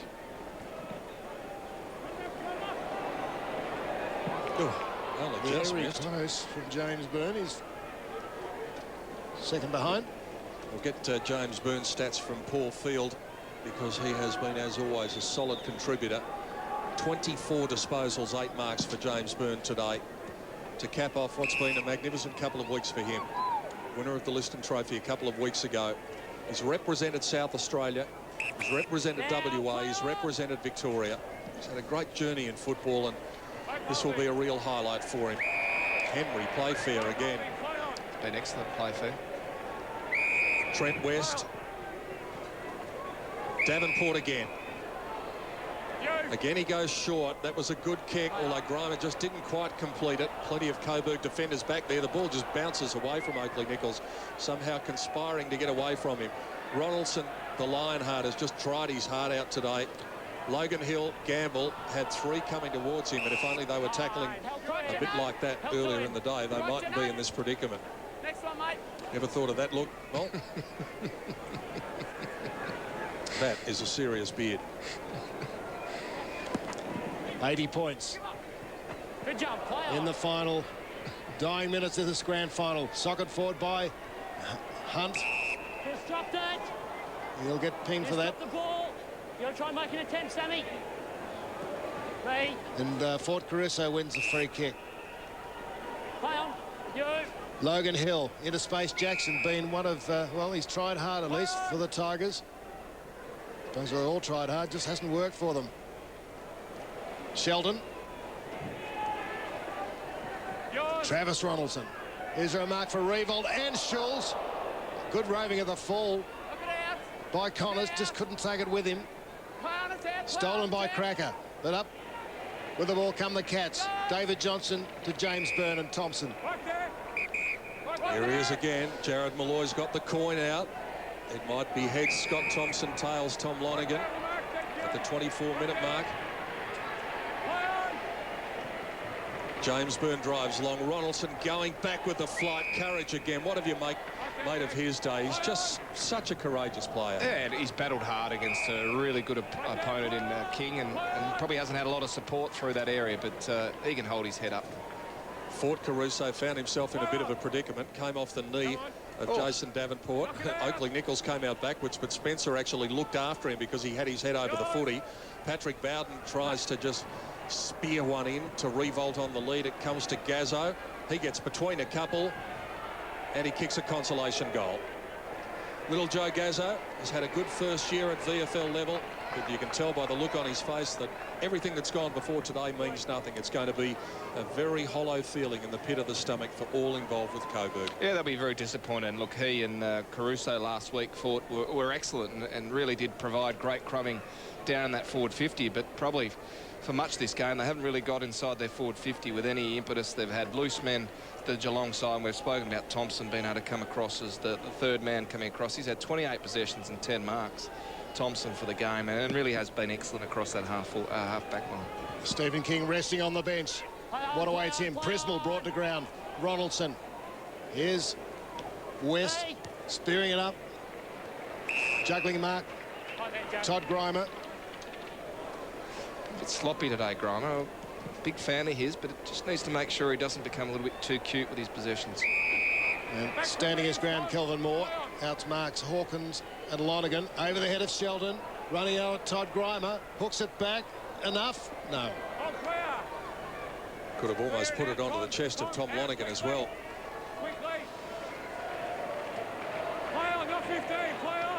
Jackson receives from Moore. Carnell is singing the song already. Wonder how many times we're going to hear that song this week. A few. This will be the first of them on a big day for the Cats as they unload forward. And Playfair, how many marks has he taken in defence? Decided to play on that time, but they're still able to work their way out of it. Furman to Thompson, 10 marks from our statistician Paul Field for Henry Playfair. Thompson just continuing to run. Grimer, little flick backwards to Gamble. Prismal, it does look like training Thompson out there. Kick a goal here, he might win it. Well, can't kick one from 60 metres out. He's not Jared Malloy. There's a free kick against Tom Lonergan. Oh, might cost him. He's made a couple of mistakes, hasn't he, Lonergan? At least two. Kelvin Moore will take it in the back pocket. Jared Oakley Nichols. Siren can't come soon enough. Well, I guess for both fans, so the Cats can celebrate and Coburg in their misery. Connors over the head of Schulz. He goes to ground, up quickly. Playfair works him out of it. Good effort. And Callan works in with Gamble. West, Gamble, got the arm free. Furman, Callan, they're just toying. Oh, toying too much. Stolen. Fort Caruso, Al Neville, open goal. Hooks it a bit over the head of Revolt. Bouncing ball just wrong side of the post again for the Tigers as Lee Tudor looks on.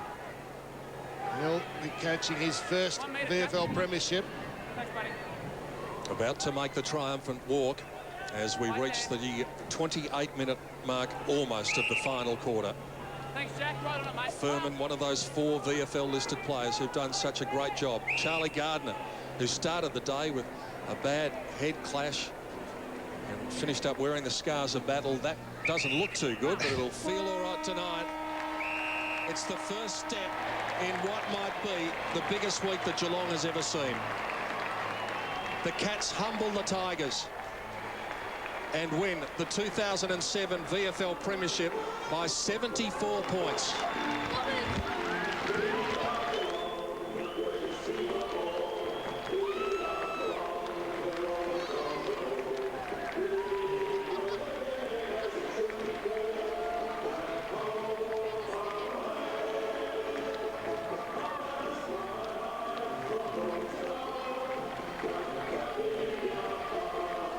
The scoring shots tell it all. 41-17.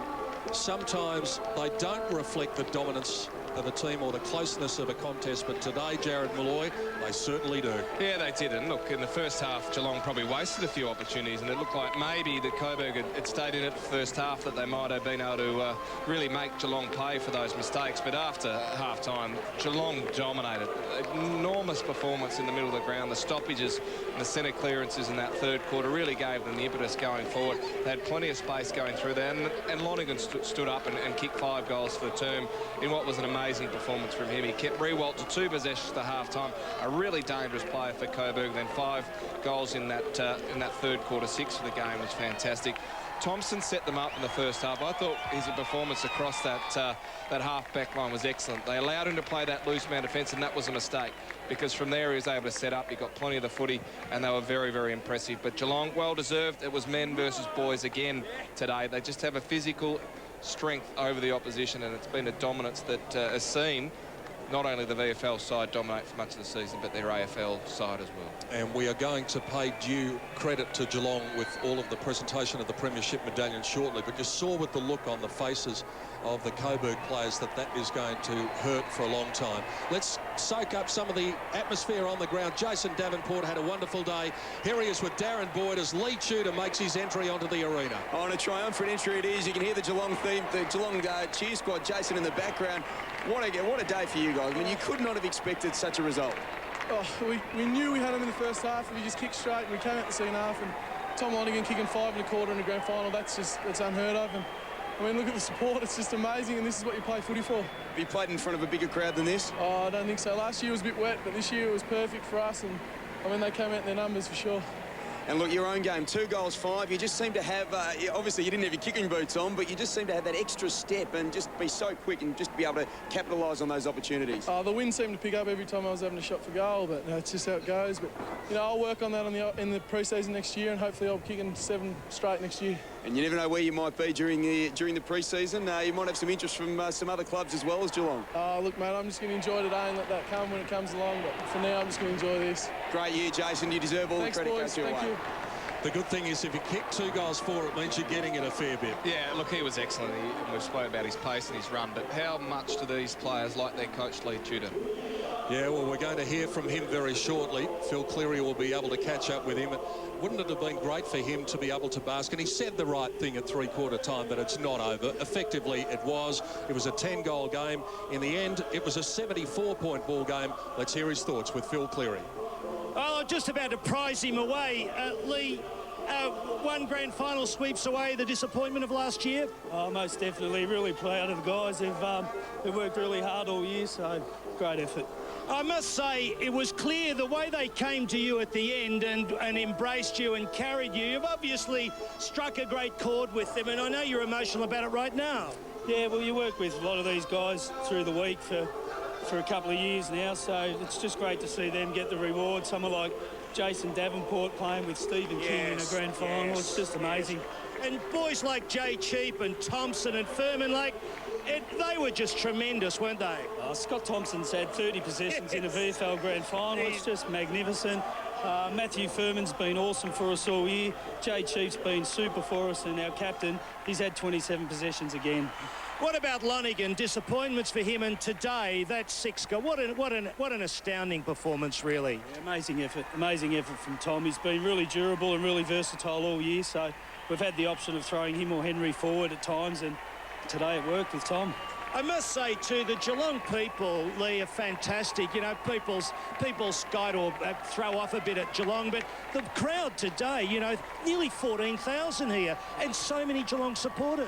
Yeah, they love it. They've been really good support in my 3 years as coach. They always come out in the finals, and to see this many here today rewarding the players is a great reward for the team. And I must say to all the viewers, to see a coach with a tear in his eye just shows you what blokes actually think about premierships, and it's great to see, Lee. Really well done. Well coached as well. Beautiful performance. Thanks, mate. Good work. Well done to the coach, Lee Tudor. He's about to get the spoils. Let's go down to Darren Boyd once again on the ground.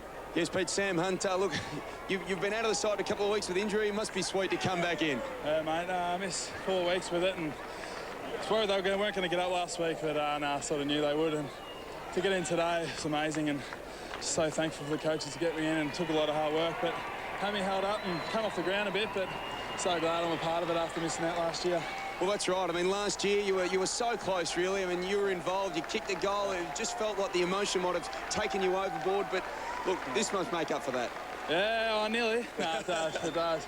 It's nicer to be to win too, but yeah, exactly. No, the boys who did play last year and lost, they were pretty disappointed, especially James Byrne, the captain, and he was great today, and I thought everyone was great today. Everyone played their part, and that's all we wanted to do. So, mate, I'm so stoked that I'm a part of it, and yeah, looking forward to a good win next week as well. So, should be good. Good on you, Sam. Well, enjoy the celebrations this afternoon. You've earned them. Thank you. It's an amazing contrast on those faces, isn't it? The faces of the vanquished, the Coburg Tigers. Their coach, Andy Collins, in charge for the last time today, is with Phil Cleary. Well, look, Andy, you've had the highs and the lows. You've been a premiership player and coach, and what you've experienced today is real disappointment, obviously. Yeah, definitely. We felt that we were a good chance even at half-time, Phil, and even though that they had a lot more inside 50s, we were closing them down in general play. So it was probably a little bit disappointing to have a deficit like that in the end. Were you hurt? I gather at three-quarter time you went to town with the boys. Were you personally hurt that they just hadn't performed on the big stage today? Yeah, look, I don't think I was personally hurt, but obviously disappointed for them most of all. And, you know, we've had such a good year as a collective, and we're probably disappointed that we weren't playing better, particularly the third quarter. Did they turn out to be just too big and strong, Andy? Oh, I think they were definitely too good on the day, but, you know, we've shown that we can match them, you know, where they've, at least for 3 quarters, but today was really disappointing not to be able to finish the job. Particularly that third quarter, they just blew us away and we got undisciplined. Just congratulations to you. You've done a fantastic job. We wish you all the best. It is West Adelaide next year, isn't it? We'll worry about that after tonight. Anyway, well done. Thanks, and all the best to you. Thanks very much. Andy Collins in charge of Coburg for probably the last time. You heard some booing there. Well, all of the fans, or a lot of the fans, have made their way onto the ground now, but a couple of security guards have all of a sudden decided to pick 1 or 2 people out and stop them from getting close to the action, which is a bit silly, but anyway, it looks as though there's a sea of blue and white around those men, with the presentation about to get underway shortly. A wonderful moment for the Geelong Football Club. They atoned for 2006. And what was a disappointing performance in a lot of ways. They only really played 1 quarter of footy against Sandy last year, and they still almost got up. And they do what they did in 2002. And when you look at that 2002 side, so many of them have now gone on to make their name at the top level. Will it be the same with the premiership of 2007? Let's head down for the handing over of the trophy and the medallions to our Master of Ceremonies, Ross Booth. Ladies and gentlemen, what a great grand final, what a magnificent display by the Geelong Football Club to win the True Energy 2007 grand final. Commiserations to the Coburg Tigers Football Club, who finished 3rd this year, Geelong 2nd, and they'll live to fight another day. Firstly, would you please now welcome with me Mr. Richard McIndoe, Managing Director of True Energy, to come forward to present the Norm Goss Memorial Medal to the winner. And the Norm Goss Memorial Medal this year goes to Geelong's Tom Lonergan.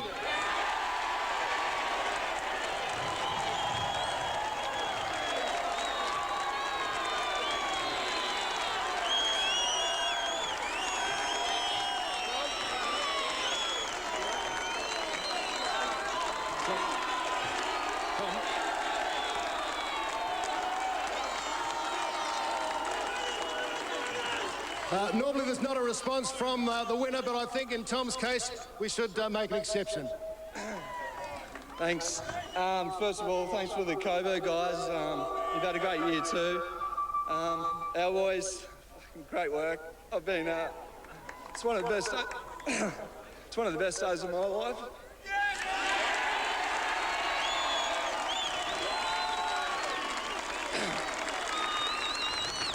Thanks, my mum and dad.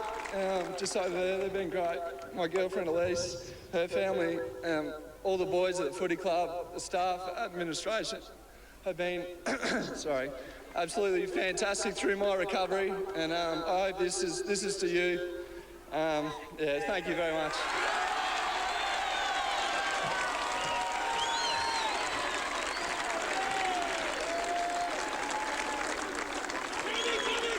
Fantastic win from Tom, 6 goals. That winner was chosen by the ABC TV commentary team.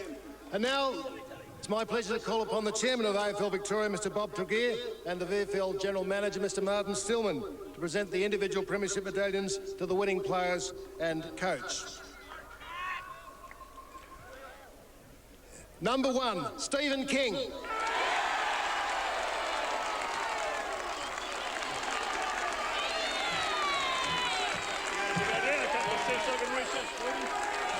Number 2, number 5, I should say, Travis Barco.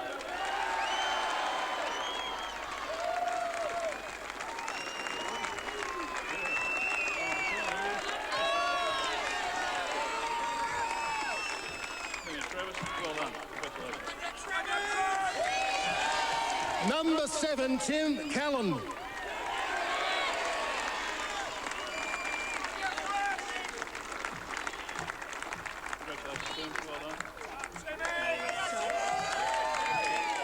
Number 12, Trent West.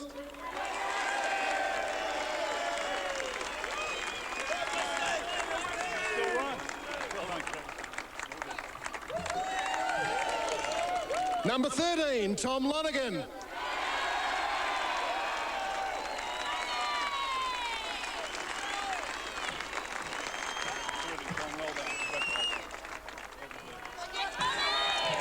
Number 15, Ryan Gamble.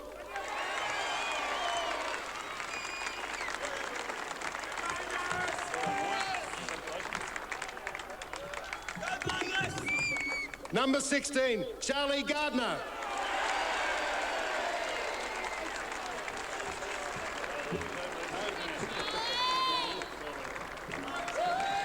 Number 22, Henry Playfair.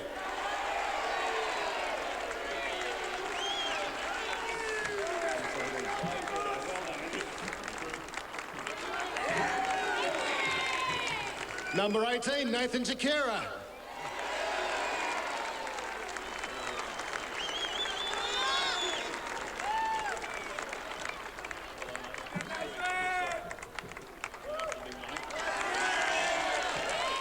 Number 25, Matthew Spencer.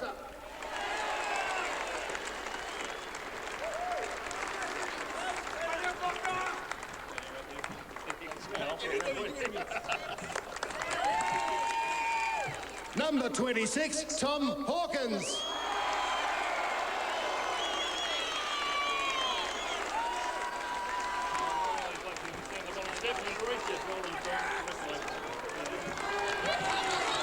Number 28, David Johnson.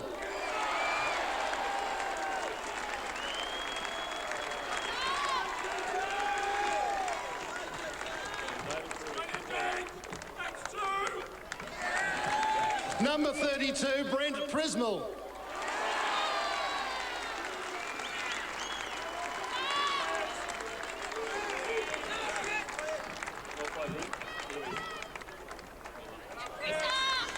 Number 34, Simon Hogan.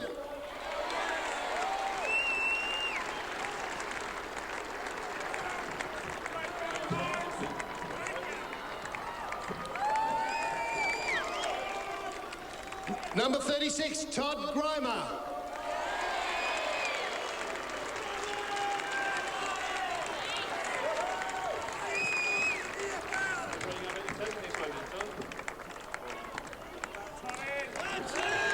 Number 38, Sam Hunt.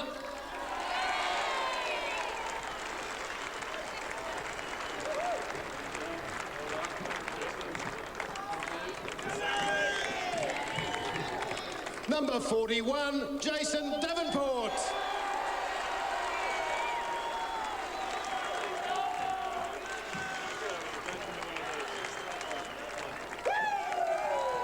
Number 42, Liam Bedford.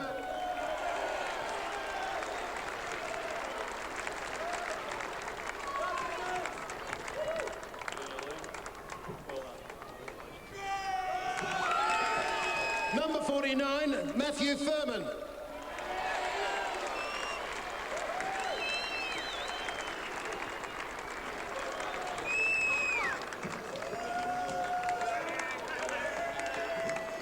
Number 50, Scott Thompson.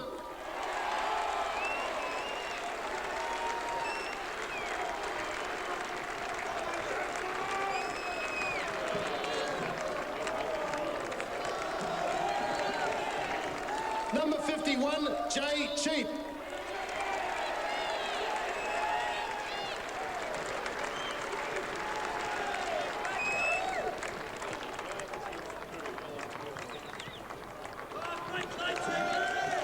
And now to the captain, number 43, and Liston Trophy winner, James Byrne.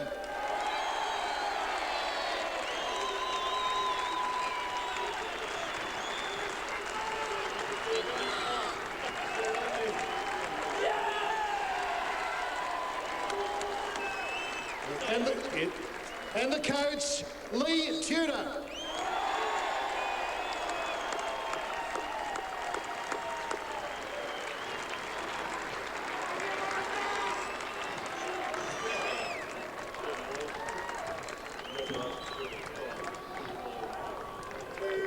Now, please welcome back onto the dais Mr. Richard McIndoe from True Energy to present the 2007 True Energy VFL Premiership Cup to James Byrne, captain, and Lee Tudor, coach.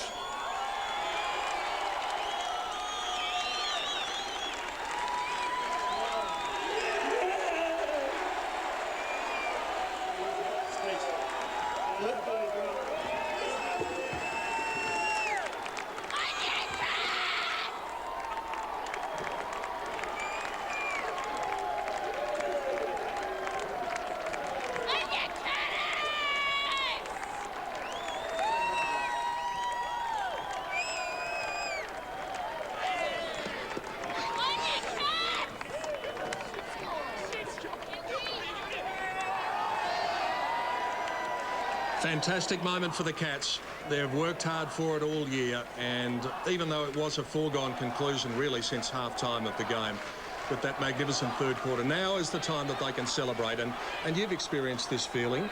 Is this the time when you really feel as though the job's done? Yeah, you do. Look, this is the time that you enjoy all the effort that you've put in for the season, of which really this is the last game of what's been an excellent year for Geelong. James Byrne, I think, is going to have a few words to say at what has been the end of a magnificent year for him.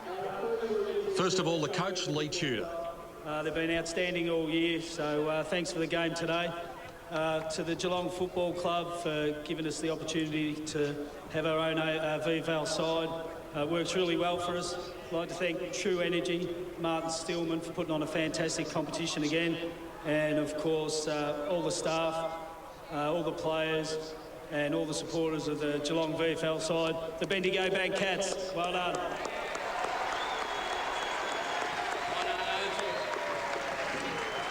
Thank you very much, Lee Tudor, victorious coach of Geelong. We'd like to thank 13,842 of you for coming along to support the grand final. Magnificent display by the Cats, which we say farewell to Tigers, commiserates to them. And after this, we'll hear the song from the Cats and a victory lap. Good afternoon and thank you for attending. Ross Booth in charge down there, and hopefully we will get to hear the song. They'll form the circle out there on the ground, and that'll be a great moment for these boys who've really deserved their premiership because they've been the #1 ranked attacking team in the competition at year's end, #1 ranked defensive team. It's a worthy victory. Yeah, it was, and look, they were well coached. I thought their disciplines and the way they went about their football was excellent today. They really destroyed the opposition as they're preparing to sing the song, and much deserved.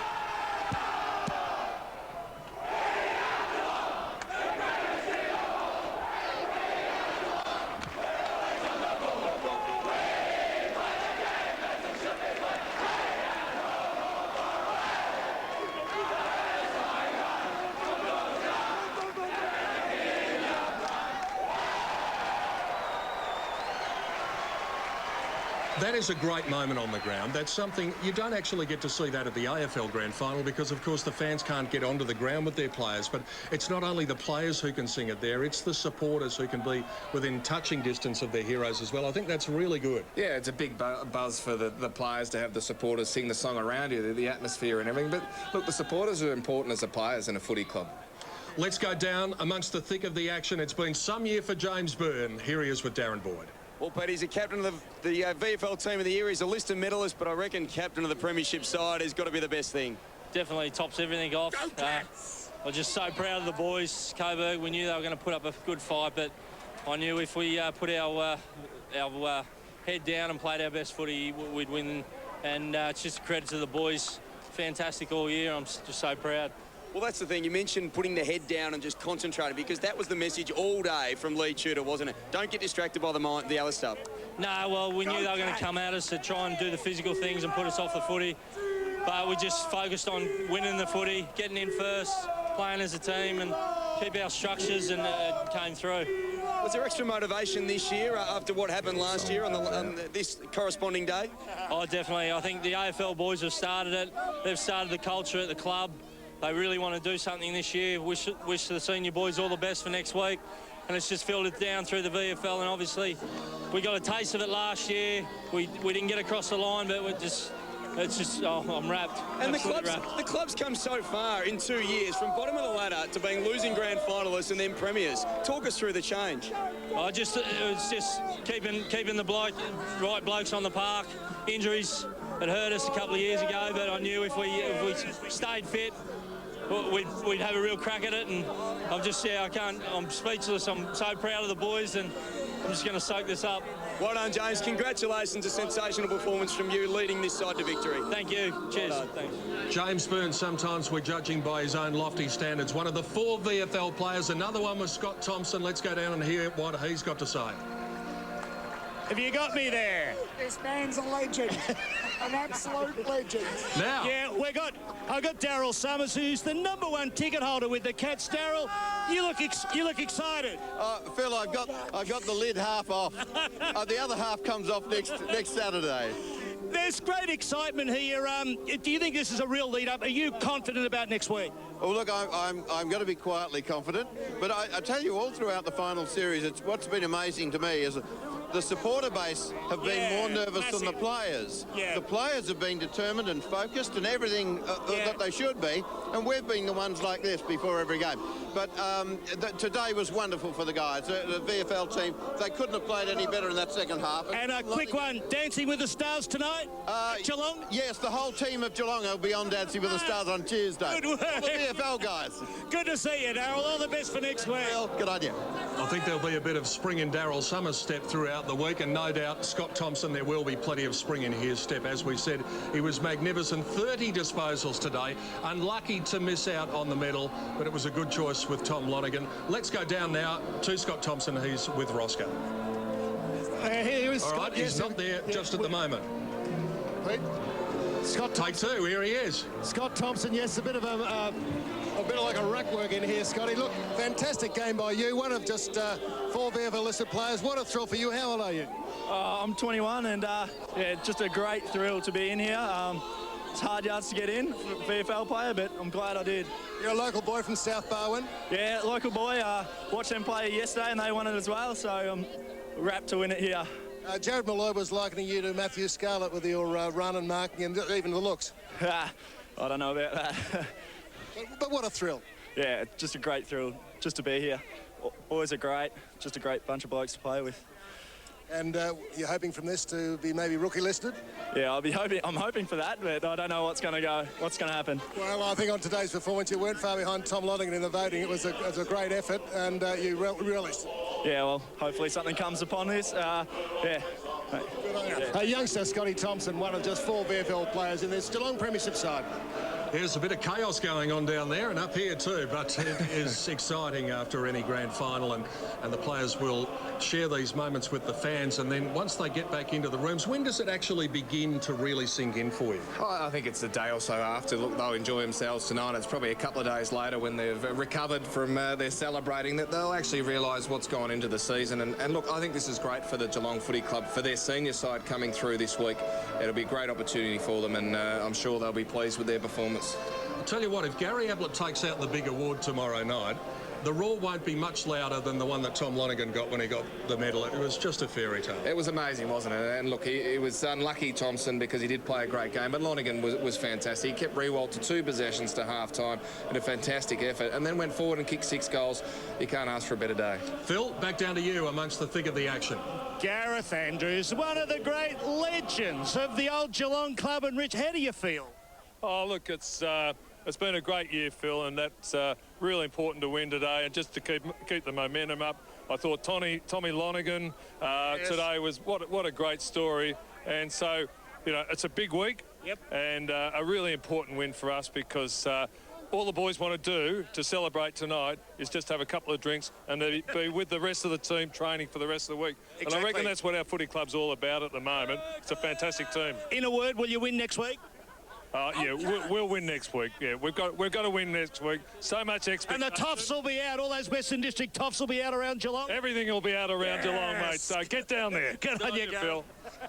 Gareth Andrew, well, yeah, it's an interesting predicament, isn't it, for the club, because they do obviously want to celebrate this, but they have got a bigger fish to fry later in the week. Yeah, it's going to be interesting to see what happens with the players that might be on the edge to whether or not they're allowed to celebrate that victory tonight. 6-day turnaround. You'd think that King and maybe Johnson and Varco might be told just to keep it restrained a little bit and see what unfolds in the next week. That's what happened when we were at Williamstown. Yeah. There were certain players that were told, take it easy, prepare an opportunity for you next week. When the game was in the balance in the third quarter and Geelong got the run on, Brent Prismal was the man in the centre who really gave them a lot of drive. They just couldn't be beaten out of the centre in the third quarter. Let's go down and hear his thoughts after the victory. Well, Brent, what were your thoughts in the third quarter when the game was in the balance? You got the boys moving and a few crucial centre clearances. Yeah, we always knew that we could. We had Kingy and Westy who were doing a great job, and we always knew that the time would come where they'd get over Ronaldson and Caruso, and that time was the third quarter, and it was just great that it happened then and not in the last quarter. And it must be a huge motivating factor that can just keep you going, pushing for that one extra chase, that one extra tackle, because you know that eventually with the class in your side, things are going to break your way. Yeah, we had a pretty good lineup, so we were pretty confident in each other, and doing those things is those sacrificial acts comes natural to most of our boys, so we're just right to get away with the win. And you've never played in a premiership before. This must be one of the greatest days of your life. Yeah, it is. As you said, first premiership, so over the moon. And the family are here. Who are you sharing it with today? Mum and Dad, aunties and uncles are all here, girlfriend here, her family, so it's an awesome day. Good on you, Brent. Well played today. Congratulations on your season. Thanks, man. Brent Prismal talking with Darren Boyd, and he did make an important point playing in his first premiership. As we said, grand finals are always important regardless of the level of football. It may be the biggest single day that a lot of these guys experience in their footballing lifetime. It could well be, and if I was coaching Geelong this week, Prismal would be one I'd having a lot of consideration. You look at Port Adelaide, who they're coming up against. Plenty of runners, plenty of midfield options. I think he was excellent and really got them going in that second half. We said we were going to hear the song a few times. They've shared it with the fans. Now they've gone down to the inner sanctum, and just the officials and the coach are down there and a few privileged supporters. Let's hear the song in the rooms from the Cats after their victory in the Premiership decider.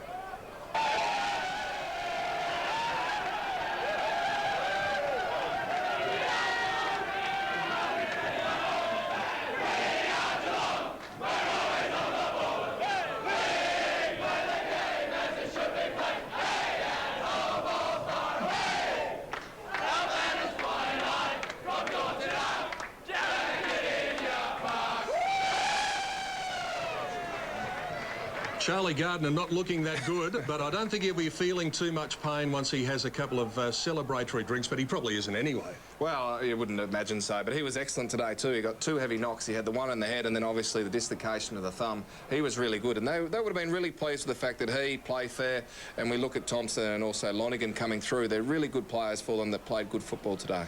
Well, you know one man who's also done a sterling job today, keeping a smile on his face when he was probably hurting a lot inside. Phil Cleary with your beloved Coburg, but today just wasn't their day. No, but that's life, Peter. You win some and you lose some. This is probably, pound for pound, the best VFL side we've seen for years and years and years. I don't know how many sides could really challenge this team. I mean, the reality is there was so much talent. You're right about the 4 VFL boys. They're just fantastic. And Thompson, brilliant. And so it went through all those lines. But just a great side. And I think Coburg, they tried hard, but they couldn't get their game going early, and they just were outpowered. And Geelong so big and strong, weren't they? And you think Lonergan can go forward and kick goals, and Grimer and Hawkins, just too many of them, Pete, in reality. Phil, I know you love the romanticism of football. What about the Tom Lonergan story? Round 21, 2006 against Melbourne. He backs into a pack. He nearly loses his life. He loses 17 kilos. It's a remarkable story. It is a beautiful thing, Peter, that out of adversity can come such joy. And I think it's replicated or reflected in the way Lee Tudor was. Did you see him at the end of the game, Pete? You know, there were tears in his eyes. It was a very emotional thing for him. And the way the players went to him, that's really commendable for the whole group at Geelong, the whole club at Geelong, and for Tom Lonergan. And they loved Lonergan. And when he kicked those goals, I think they willed him on to do more and more. So all in all, a beautiful performance by the Cats. All goes well for next week too. I think they're on a roll. Gee, they bring supporters, don't they? Nearly 14,000 people today. You people in Geelong, you can throw your hats in the air, grab a glass of champagne, because you've done the VFL very proud. I tell you what, we might even have a lemonade or a champagne or something ourselves a little bit later on. Phil, it's been terrific to have your insights throughout the final series especially. Phil Cleary joining us down there. All right, let's head back down to the rooms, and a lot of the talk going into the game has been surrounding this man. There's going to be a lot of talk about him in the ensuing few days. Stephen King is down in the rooms with Ross Booth. Thanks, Peter. Stephen King, well, a great grand final win, but I guess bigger things perhaps for you in the future. How do you feel about all that? Oh, mate, we'll just wait and see. I'll try not to think about it too much. Just wanted to make sure we got the job done today. So, yeah, just wrapped for the young boys here. They've just been fantastic all year, and to be part of that, you know, I'm just wrapped with. Big win, 74 points, not in your wildest dreams, was it? No, I knew they'd come out hard and it'd be a tough game, and I thought at half-time we probably blew too many chances, and I didn't know it'd open up the way it would, but, Tommy Lonergan, the way he performed that third quarter is just amazing effort, so, we're lucky enough to, sneak away from him. And what about the battle with Travis Ronaldson? You've got the hide on him, but he's a fighter, isn't he? Yeah, no, he is, mate. He's a real scrapper and competitor, and I've played him twice this year now, and, he has a go, and I knew today was going to be a pretty tough match with him, so yeah, he just has a real go, which is credit to him. You've been really a testimony, a great player down the VFL, the way you've gone about it. You pulled up all right? Yeah, pulled up well, mate. It's just been great for me to come back and play 80-90% of games, and the body's just responded really well. So I'm just wrapped to have a bit of form back in the twos and have some fun with the boys, and it's just given me a real chance to get to play with some really good fellas, and I've just loved every minute of it. Good on you, Steve. Everyone else is having a beer, but Stephen, you're going to have a soft drink. I'll be quiet. Thanks, Good on you. Thanks, Steve.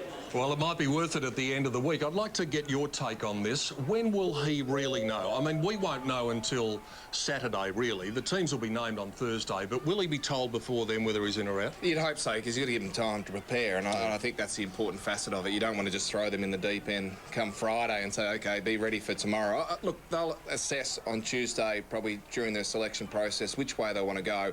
Then they'll certainly let players know on a Wednesday, Thursday, so they can have a bit of time to take in the enormity of the situation.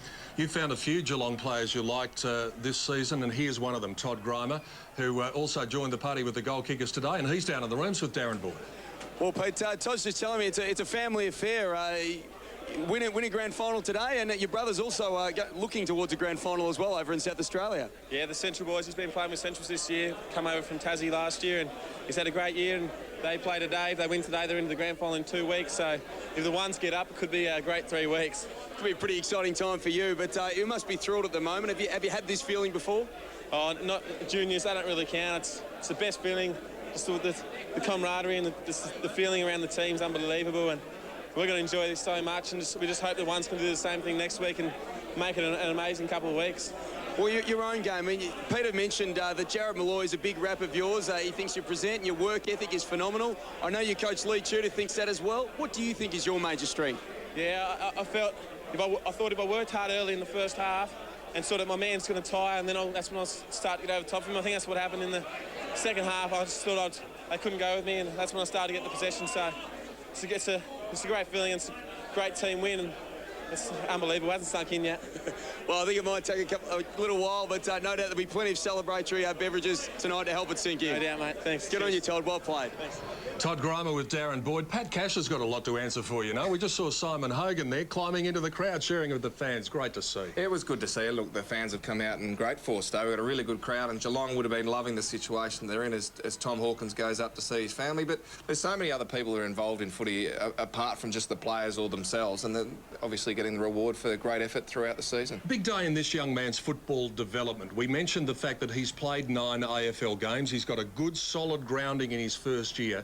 And the fact that he's been able to experience being part of a premiership team is only going to help him in years to come. Oh, absolutely. And I think he was pretty good and serviceable today. But the thing I like about him is he does all the team things well. He gets in the right positions. I like to see him starting a little bit deeper with his leading, because he sometimes comes too far up the ground and gets caught under it.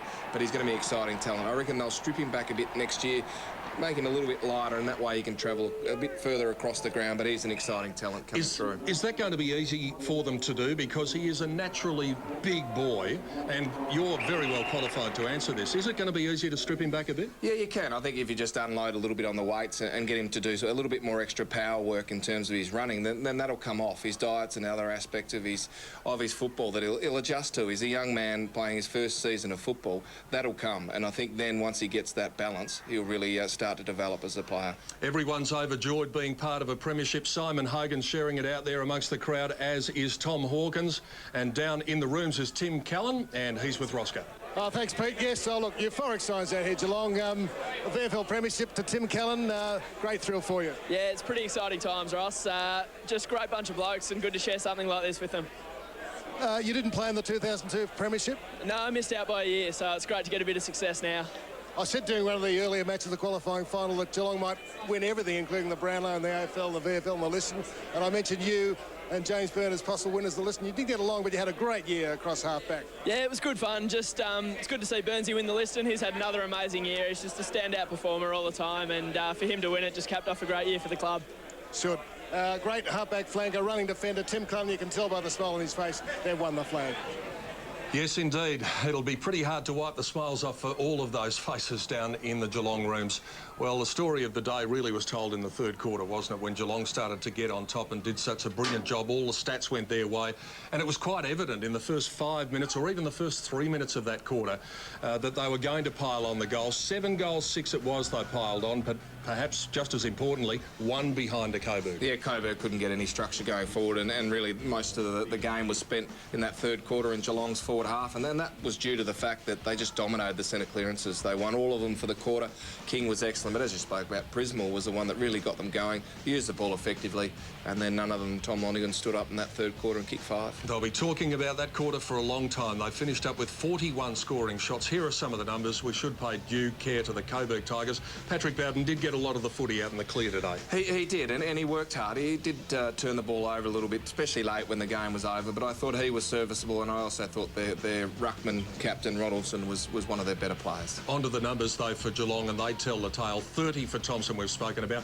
James Byrne, as I said, sometimes he's a victim of his own high standards because he plays so well week in, week out. The 27, we think, is just a regulation game for him. Yeah, I thought he got better and better as the game went on. I think, like last week, his second half was better than his first half, but he's another player, and they would be pleased with the contribution across the side there. But for mine, they got plenty of the footy, but they controlled the footy with the marks. You look at that, big difference in the marks. More than 100 more disposals, and the marks a huge deficit, as you said. You look at those figures, you'd think that it would be a very lopsided result, and that's what it was. 74 points, and we've talked about the forwards a lot and what they did. Henry Playfair stood up to be counted in the third quarter, had a terrific day all round. He's down in the rooms now. Well, Henry, you played across centre half back. At one stage, I think it was Peter or Jared in the call said, how many marks has Henry Playfair taken? It just seemed that you were at the drop of the ball and were able to read it all the time. Yeah, it was good back there. Once the midfield got on top and started pressuring him, it was coming in a bit high, which gave us a chance to mark it. So, yeah, it was just great to get a couple in the midst and go from there. And through your career, I guess you've played forward, you've played back, mixed it around a little bit. Where do you prefer to play? Probably down back. There's good and bad points about both, but Down back, it's a bit easier to get involved in the play and get a few stats up, which you feel you're involved. Going up forward, you can sometimes get a bit cold, but no, it's good today. Well, you're one of 3 players still in the VFL side from the last time Geelong won the flag with Charlie Gardner and Dave Johnson. How does this compare to that? Oh, it's a bit different for me. I didn't play much of a part in the first one, so I was celebrated pretty hard, but felt like I didn't really contribute. But this one feels a lot better because you contribute on the day, you play a full game and get through. It's so sweet to get victory in the end. Well, not just on the day, but through the whole season in the finals, Henry. Congratulations. Yeah, thanks very much, boys. Thanks, fellas. Well done to Henry, played fair, and well done to Darren Boyd and Ross and Phil down there soaking up all the atmosphere. As you can see, the boss is here, Peter Schwab, the boss of AFL Victoria, and you'd be a pretty happy boss, especially with the turn-up, nearly 14,000, Schwabby. Fantastic, Pete. We're delighted. It was a great day, and look, we would have liked a closer game, but Geelong were fantastic, and yeah, we're very, very happy. What about 2007 overall? You've only just taken up the role. Where do you see us at the end of 2007, the VFL position? Strong. I think the competition's viable. I mean, it's going to go ahead. It's hopefully going to get stronger and stronger. We think the quality's excellent. And, you know, I think it's got a bright future.